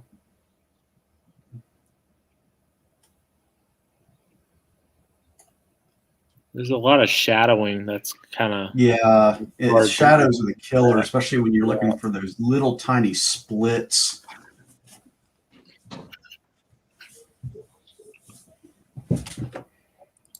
Look, go that bottom of the E there. Right here? Yeah. Is that one? Is that a split? It looks like it a little bit, but maybe it's just blurring together. I was looking at the top right there where it kind of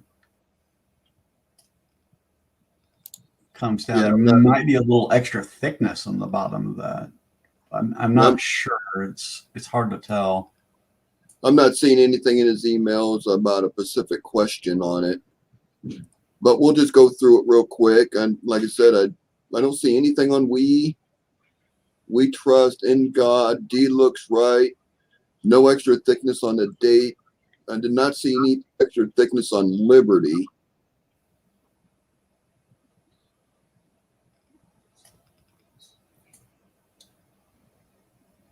Kevin, if you're watching, we want to definitely see if there's something on that Y there.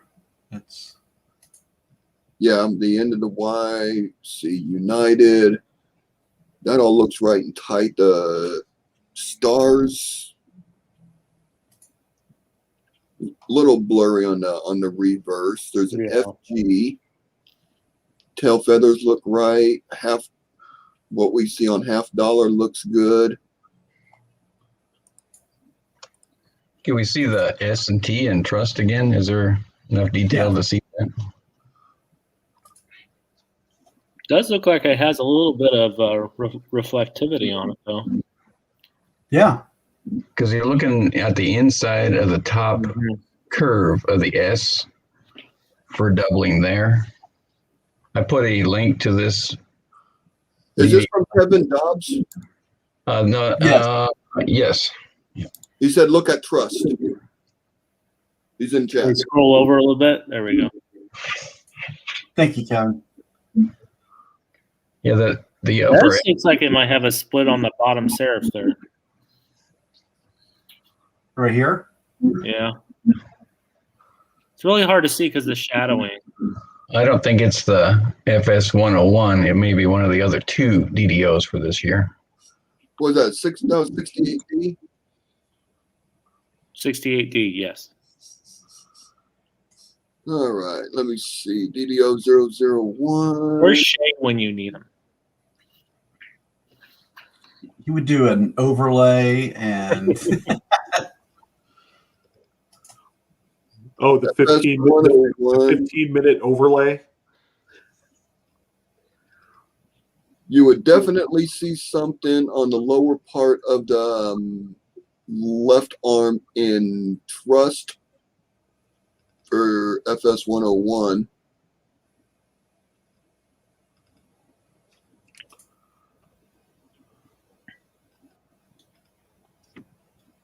I'm looking at 03. The last one on Variety Vista.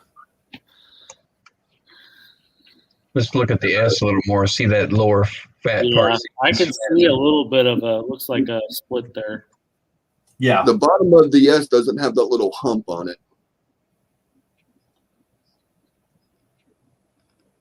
It looks like there should be a little line off the arm of the R in Trust.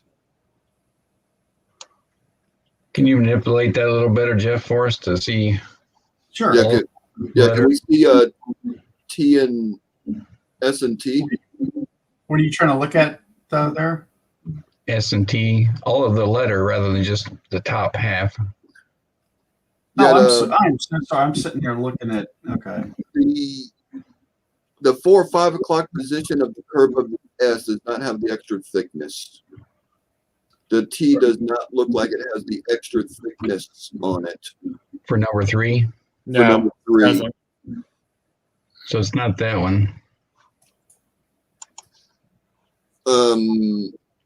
My first thought is a lighting issue, giving you the observation that there could be something on it. To put it in non-professional terms.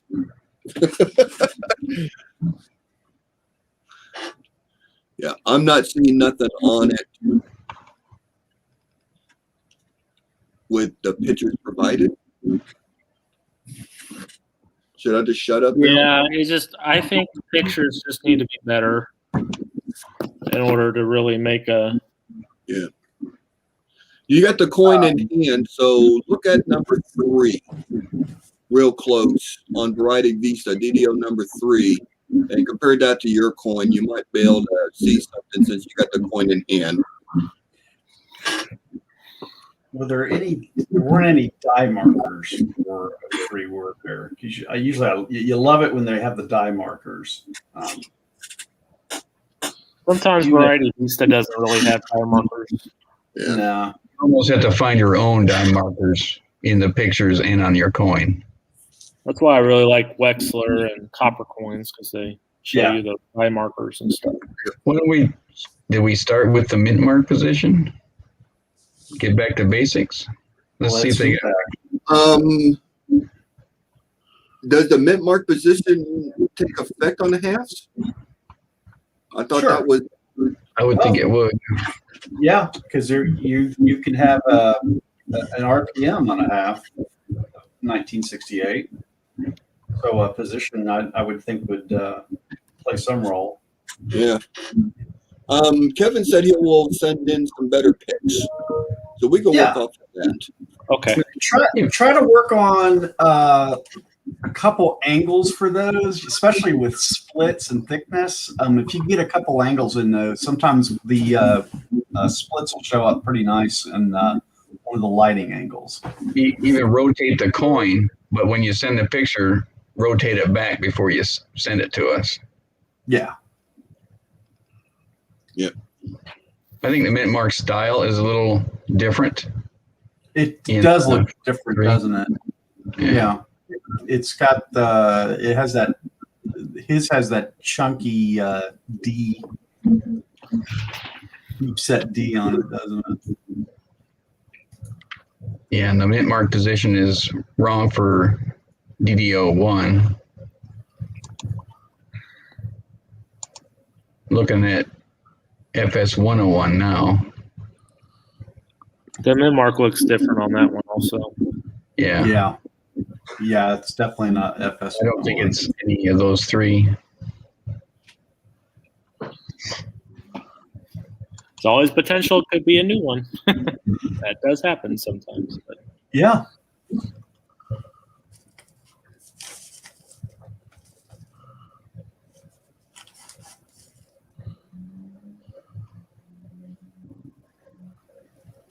I'll say, okay, so we are inconclusive on that one.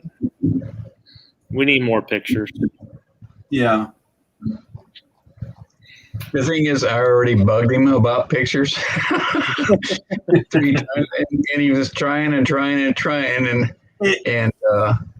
he did better than the first set he sent, and so I know he's got it in him to stick with this. So hope we gave you some better tips of rotate the coin, angle the light, but before you send the pictures, rotate the photo again and save it and crop it. You're in good company because they got on me a few times with my pictures at first.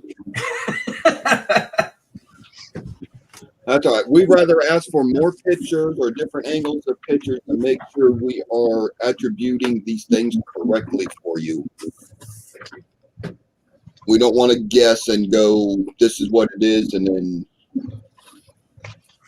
have to do a recant on it later because we got better pictures of it later down the road. So send more pictures. We'll readdress this one. And mint mark position is important. If comparing that first, and then it is, it isn't a match, then it's none of the listings. Yeah. Oh, Dragon's in the chat. Welcome, Frank. Frank. All right, East next.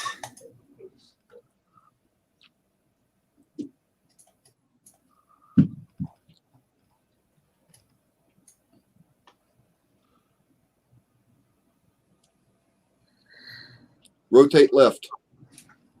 Wait, why is my view off? You probably pushed a button. You button pusher.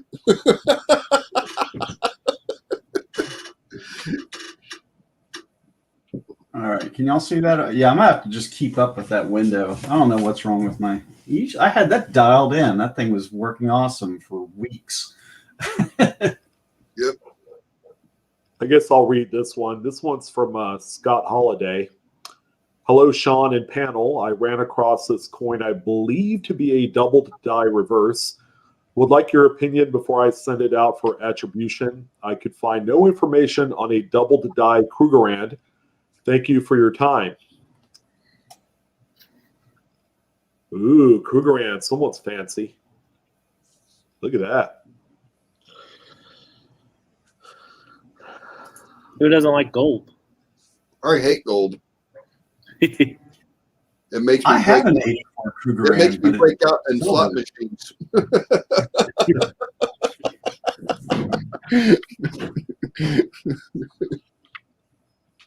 All right, I'm kind of jealous.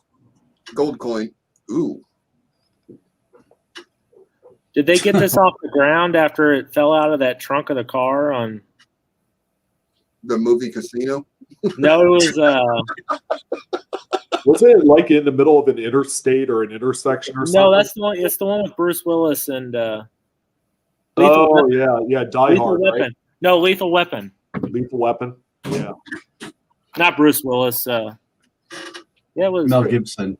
Mel Gibson. Yeah. It was the second one. Yeah, the second one.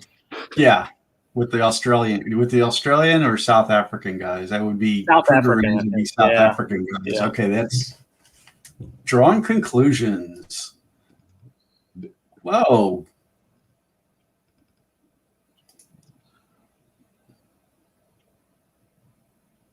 Go back to the last pick, please. That one? Look at the bottom of the left arm of the N. Shouldn't that have the the same thickness as the top? Eric, that's what we're all wondering, and I think Scott's wondering that as well. I know nothing about gold coins, so I'm just trying to. I guess we're just kind of just piecing out what we're seeing on it. The size of the anomaly under the leg of the N matches the thickness of the anomaly under the diagonal of the N. Yeah. Yeah, there should be like little slants and little where it fades out at the bottom. And I'm not seeing that on the extra part that's on the coin. All right, let's see what else we got. I'll ask if those are raised or incuse letters. Can you scroll up just a little bit, Jeff? We're barely seeing the bottom of the letters. Yeah, keep me straight on that, man. Yep, no problem. Is that machine doubling? It looks like machine doubling.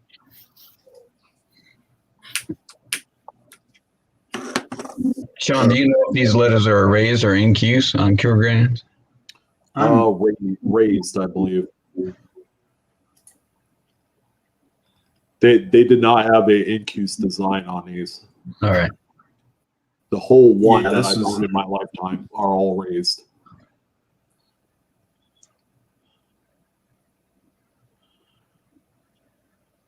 Yeah, I'd take the coin out of the 2x2. It's nothing. You can send it to me.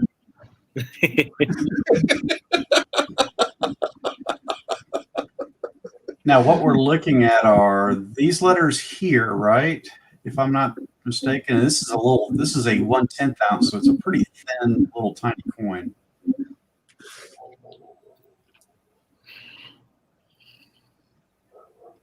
So this would be what, about the size of a dime, if not smaller. Yeah. Those devices specifically are really tiny.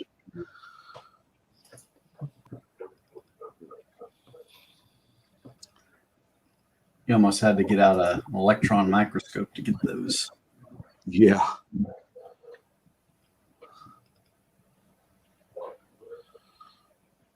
My first thought is MD. That was my thought too.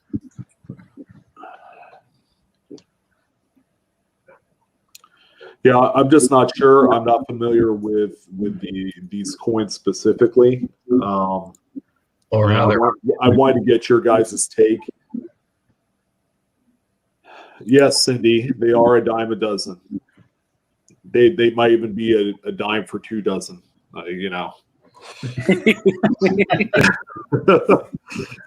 Frank's got it right. It's gold. Enough said. Frank makes a really valid point. When it comes to gold, the actual intrinsic value of the coin itself or the bullion sometimes will overtake whatever variety or anomaly exists on the coin. Yep.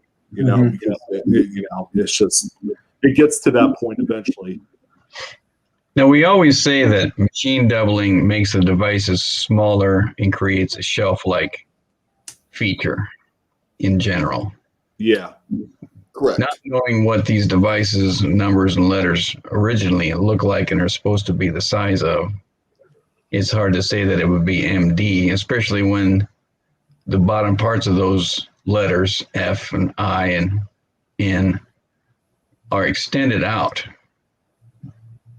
But is it cutting into the device and making them smaller? Looking at the N, in the diagonal of the N, is that diagonal thicker, or is it narrow, or is it just normal with dye deterioration around it? That we don't know, not being familiar with the anatomy of these coins. Coin Dragon has an interesting comment. Since gold is a soft metal, is it possible, since it is soft, that when the coin is struck, there's like a push out of the design. Like a wiggle? Kind of like when you like flatten like Play-Doh. If sometimes you'll get that design feature pushed out from it. Is that even a thing? I don't think so. I know gold is a really soft metal, so it probably when they're struck, they flow a little bit more quicker, and I don't even know if that makes sense, but I don't think it really plays a huge part in all this. Is it? Well, talk about going back to basics. Does it look shelf-like? Well, on the one, it does in the date. Yeah. Oops. But then we go back to, is that thicker than what a normal one looks like on that? We don't have one to compare that to. No. Look at the base of the one right there, where you could see a defined shadow of where I guess a regular one would be. But just look how that anomaly there at the foot of the one is like stretched out, It couldn't just be a deterioration of some sort. Yeah. That one kind of throws me there. It's not the same as the other anomalies. Yeah. Where is the date in relation to the other letters on this coin? Are they in the same bottom? Date is here. Oh, okay. So you're looking at me. Excuse me. Let me pull this thing down. The other numbers of the date don't have anything, or we don't have pictures of those? No, I would be curious to see if there's something on the 4.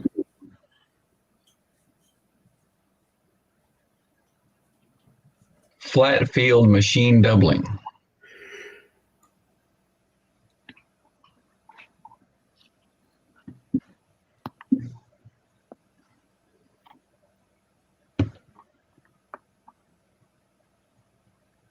Is this another one where kind of ask for pictures outside of the flip? I don't know. They were pretty good pictures. I'm just wondering if we're getting any type of reflection from the flip on the coin. No, that wouldn't be. No, that don't look like. The bottom of that could be like a reflection to me, but the one kind of dictates a little different because it's going towards the west. Yeah, I don't see reflections here on that NG. They just. The other thing that's throwing me off, if you look at the bottom of the G, why is there a void? In the bottom of the U, there's a void. I was just looking at the flat field machine doubling, and it does look like that could be what's going on. Okay. And is that related to proof coins in particular? Yeah, proof coins. Okay, you said the pictures were taken before in the case. Thank you, Scott, for that information. Okay. Because they're squeezed twice. Yeah, it says it occurs when the hammer die or the hammer die assembly shifts position between 2 or more strikes necessary to produce the proof coin.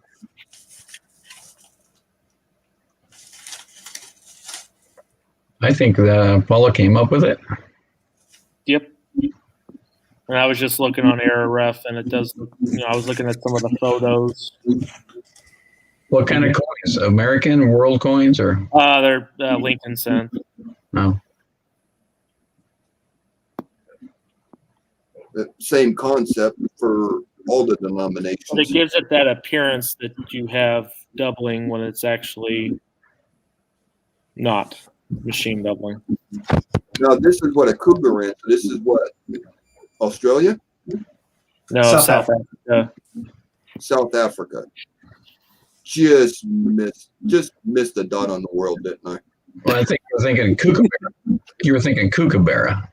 Yeah, I was thinking kangaroo for some reason. It's safe to say that the minting process are going to be pretty consistent between the mints and countries. Yeah. Okay.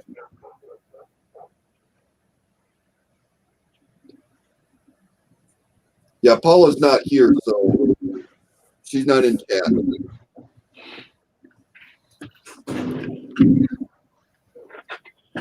Scott Yeah. Holiday is insisting that this is not a proof, and I'm not sure why. What year was this? If we look back at the picture of the whole coin, 84. let's check him out if it's proof or not. 84. Could be a proof. I would think. They made proofs and non-proofs. It's hard to say with the in the flip.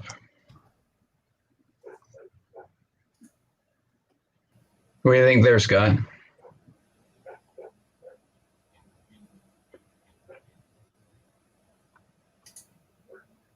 I couldn't tell you the difference between a proof and a non-proof gold coin because I don't own any gold coins. No, Scott still thinks it's uncirculated. That could be very true. He's got the coin in hand. He's seen it better than we are. Is this Scott's coin? Yep, Scott Holiday. Yes. Oh, okay. Oh, okay. I know you guys were wondering this, and I'm wondering it too. Okay, Scott. So you own a few of these. So just like in Lethal Weapon, do you have diplomatic immunity? Hey, everybody else is thinking it, so you know. Forgive me, Scott. I didn't realize it was your coin. You paid $220 for all four of them, or just one of them, Scott? At $220 for one, I think he's got a good buy. Nice gold coin, $200. So now we're just back to machine doubling. Lots of stumpers tonight. Could it be a combination of machine doubling and die deterioration? Great time for Shay to be sick.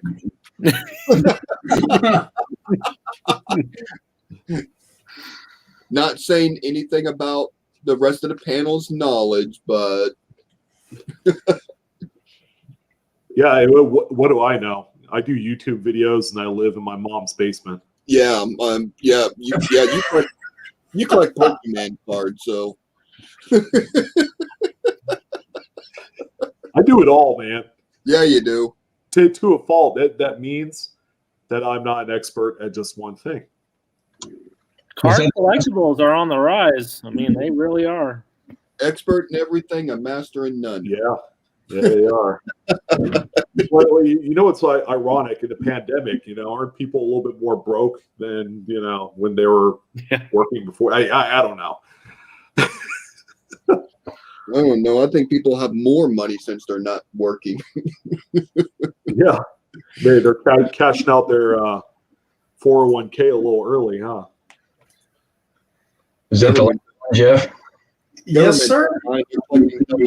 On it. That is my those are my my last picks. And with that, I give you the rabbit playing the violin. We save the most expensive for last. Hey, that's a Bugs Bunny. Hey, at least you have Bugs Bunny, Jeff, and not Pepe Le Pew, because I heard he got canceled. Did you guys see the new PCGS labels they released for their 35th anniversary? No, I haven't seen one. I heard about it. I just got my submission back. Hey, I'll Eric. show you. Eric, get it off me. Oh. What? Nobody wants to see my mug. All right, let me see. A little closer, Adam. Just a little closer. There we go. Perfect. 35th Interesting. Hey, it looks like a throwback label. And then you go at the back. Oh yeah, Yeah, so it looks like the OGH, Old Green. Yep, that's their. I had to wait 2 months for them to do these labels. That's what they were waiting on for this. For my There's submission. Now, did you have to pay extra for that, or is that No, a it was courtesy that they it give on all was their submissions? special. It was for the special, the quarterly special. Oh, for the okay. holder. Well, Is there a that's hologram on kind it? of cool. Huh? Is there a hologram on it? Actually, yes, there is. Okay. Oh, and by the way, when PCGS mails your coins back,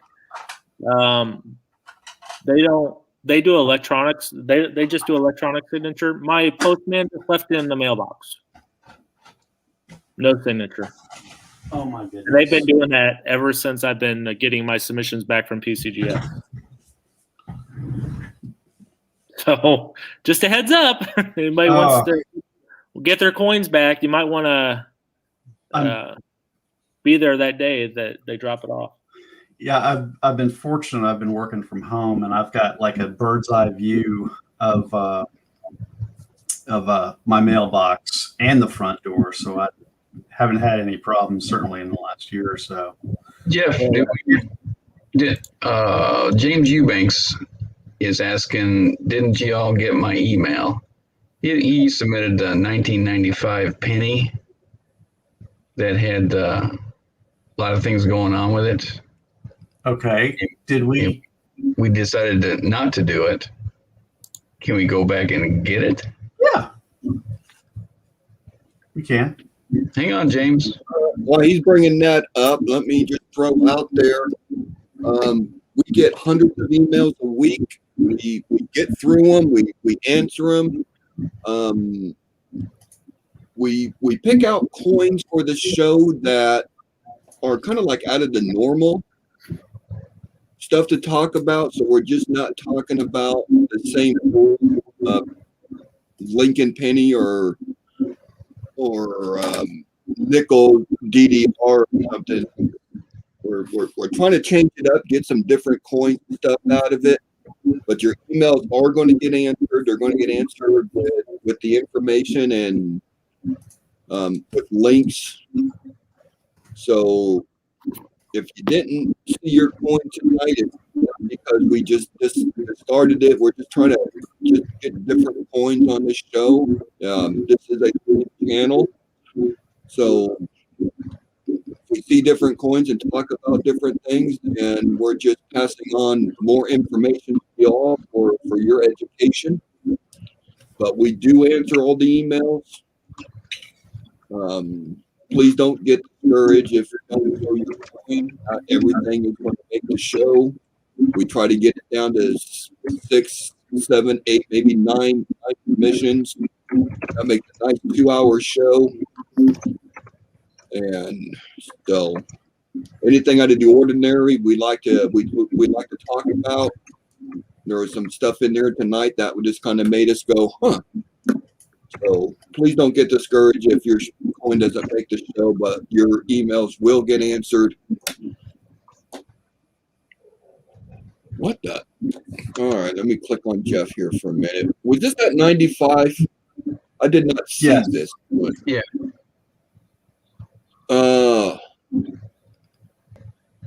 Okay. I thought it was interesting. I put it in the queue, but yeah, it's got pretty toning.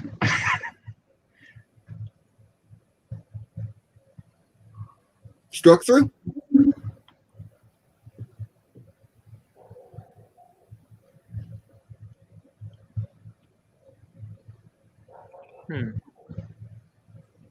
I'm wondering if there's die cap. The rim is intact all the way around, so it's not like it was contacted solidly or flatly with another coin. I don't know if there's heat involved with the obverse, but not on the reverse, like the melting of the devices. Jeff, can you zoom in?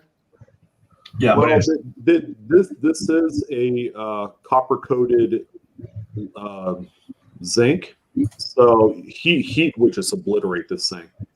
Yeah. I'm confident in saying that this is a struck through later stage die cap that had another die cap offset and overlapped together. So I think it had two overlapped die caps. I've seen it before, and you can kind of see a little bit of the reverse lettering on the secondary cap. I sound stupid when I try and explain it because there's a lot of events going on here, but yeah. Talking about that right there, Sean. yeah. But you see that crescent arc right there where it appears to be like an incomplete clip, or that's what it would typically look like. Yeah. This is actually two coins capped on the camera die that are offset. So you have one overlap coin over the other. That's a later die state or later stage. Very cool. Sticky die. Is it a double die? Yeah, right. Is it a double die too? FS 101. Oh, quit. That's just getting greedy. Yeah. I wonder how much that would be worth, though. You got to imagine. Oh, I got a 1995 double die with, die caps. Oh, heritage. Well, it's entirely possible. I've Yeah, seen it Mod is. Truck Totally. 99 wide AMs. I've seen some pretty crazy dual error Wrong button. variety points. Stop clicking stuff. Paula says that looks like a struck through die cap with maybe an indent. I need to look at this. She says, yes, dual die caps. And she likey. That's what she says. I think a lot of people say I like E. I'll give you double face value for it. James wants to know if this would be slabbed, graded and slabbed, and put on it. Do we have a reverse pick? It's interesting enough Yes. that you want to do it. Yeah, it's a nice coin. I mean, it's nice condition. Yeah, it is. Yeah, I agree. Paula's it gonna, really depends on what you want to do with it, James. If you're going to keep it for your collection, then you probably don't need to slab it.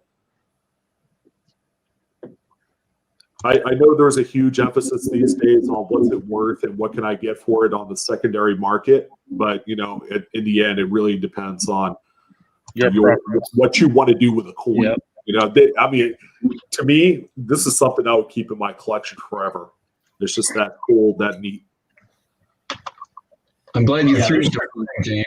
And we took another look at this and brought it up tonight. Another thing to keep in mind is you want to keep it protected because this is also zinc. So if you were to slab it, that might protect it a little bit more. All right. Here, if this is my opinion and my thoughts, if this was my coin, I would send it in.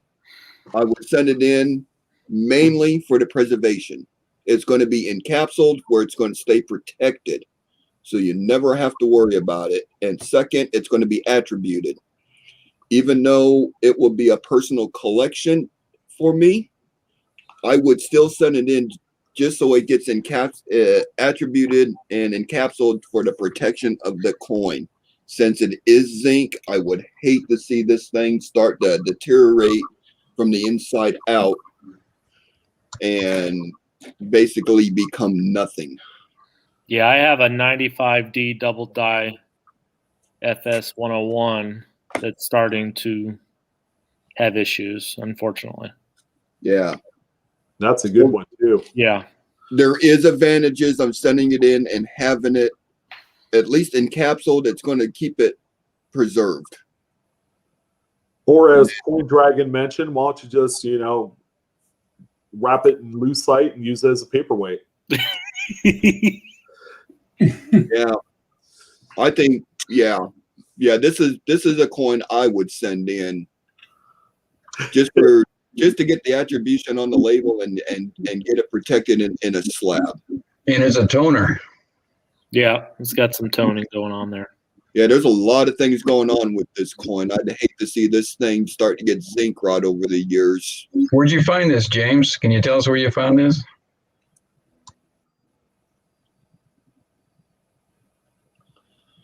God, it got quiet. Wait for him to answer in chat. There's a few seconds of lag. And I wouldn't go with PCGS or NGC. I would send it to Annex. Their slabs are just as good. The cost is going to be a little bit better. So NGC's cost is relatively similar to their variety cost, so it's actually not too bad. And I think NGC would probably bring you a little bit more money also if you were ever to sell it. Paul's got some begging and bartering going on in the chat. You got them a roll in the bank at the bank. Yeah, that's a good point, Adam. Thank you.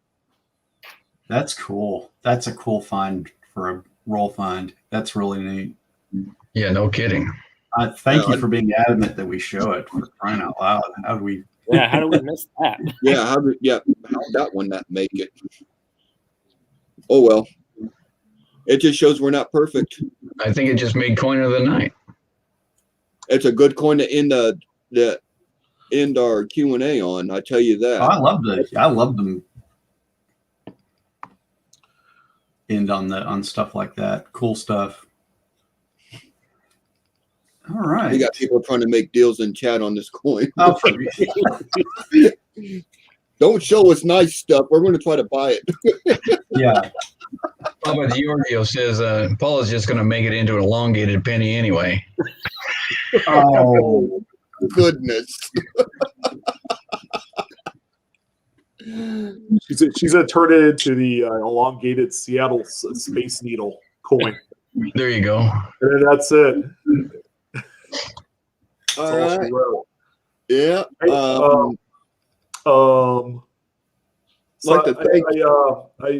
Eric and everyone, I guess we have a bye next week, and then we're back on the 5th. Does that sound about right? Yes, there is a bye. It's a bye week next week. We're all taking a break. Some panel members got some things to do, so it is a bye week next week for us. We will be back. Look at the calendar here. Click. And I will be hosting the first show of April. And April 5th. April 5th. April 5th will be our next show. No show next week, the 29th. All right. So everybody's off the hook next week. I'll be hosting the following week, and we're gonna do something a little bit different. Because we always have kind of like this mainline topic that we like to talk about. So in addition to coin questions, I'd like for everyone who's going to be on that day to submit their favorite coin in their collection. You know, take a pretty decent picture, go ahead and send it to us, and then we'll go through all of them, and do kind of like a share day or a share week. So is that panel and the chat? Yeah, panel and members. So everyone in chat. That'll be fun. Show and tell. Now I gotta find one. I don't know which one I want to do. You can only pick one there, Mr. Adam. Pick one. It's only a 2-hour broadcast. I have to say that 1930 Buffalo nickel is pretty nice. I might have to. Oh, now you spoiled it. That's a nice one. Yeah, you got to pick another one. You already told us. My nephew wanted to bring his grandmother to school. That's going to be a good show in 2 weeks. Do a little show off thread of our personal collection, our favorite, our chat people. I'm sure they have some prizes that they got that they're keeping. So I think that's going to be good. And then on top of our emails, you could always reach us at info@liveqa.com. And you could also reach us at our Facebook page, Live Q&A. I'd like to thank all of the mods that are in our chat tonight and our panel members. Y'all do an outstanding job. Thank you, The mods. show would not be complete without you, but the show would not even exist without our members sending us pictures and questions in. So thank you everybody for your support and continuously watching us. If any of you got Twitter's accounts and stuff like that, post a link to our live Q&A show on there for us. Let's see if we get some more people in here. We might. We are working on trying to get at least to 1,000 subs. We're trying to grow the channel. And then don't forget about our merch. Facebook Q&A, live Q&A YouTube. Any closing thoughts from our panel members? Thank you. Thank you. Don't clean your coins. That's a good one. I like that one. Y'all be good to each other. Have a good week. Stay out of trouble. Don't call us to bail you out. We have no money for that. We collect coins. I won't have that money, especially don't ask me. Yeah. Yeah, you're going to Vegas. You're going to come back heartbroken or rich. Adam, good luck with your show this week. I hope you have a ball down there. Take some pictures for us. Yeah, I'll definitely maybe I'll bring back some goodies and show everybody. Yep. I like gold coin. I happen to catch Adam reading a book. It says how to count cards. Yeah. 21 I don't Vegas need to go to jail. make you a winner. Yeah. All right, everybody. Thank you so much for joining us tonight. It is always a pleasure to see everybody. Y'all have a good week. Peace out. See y'all.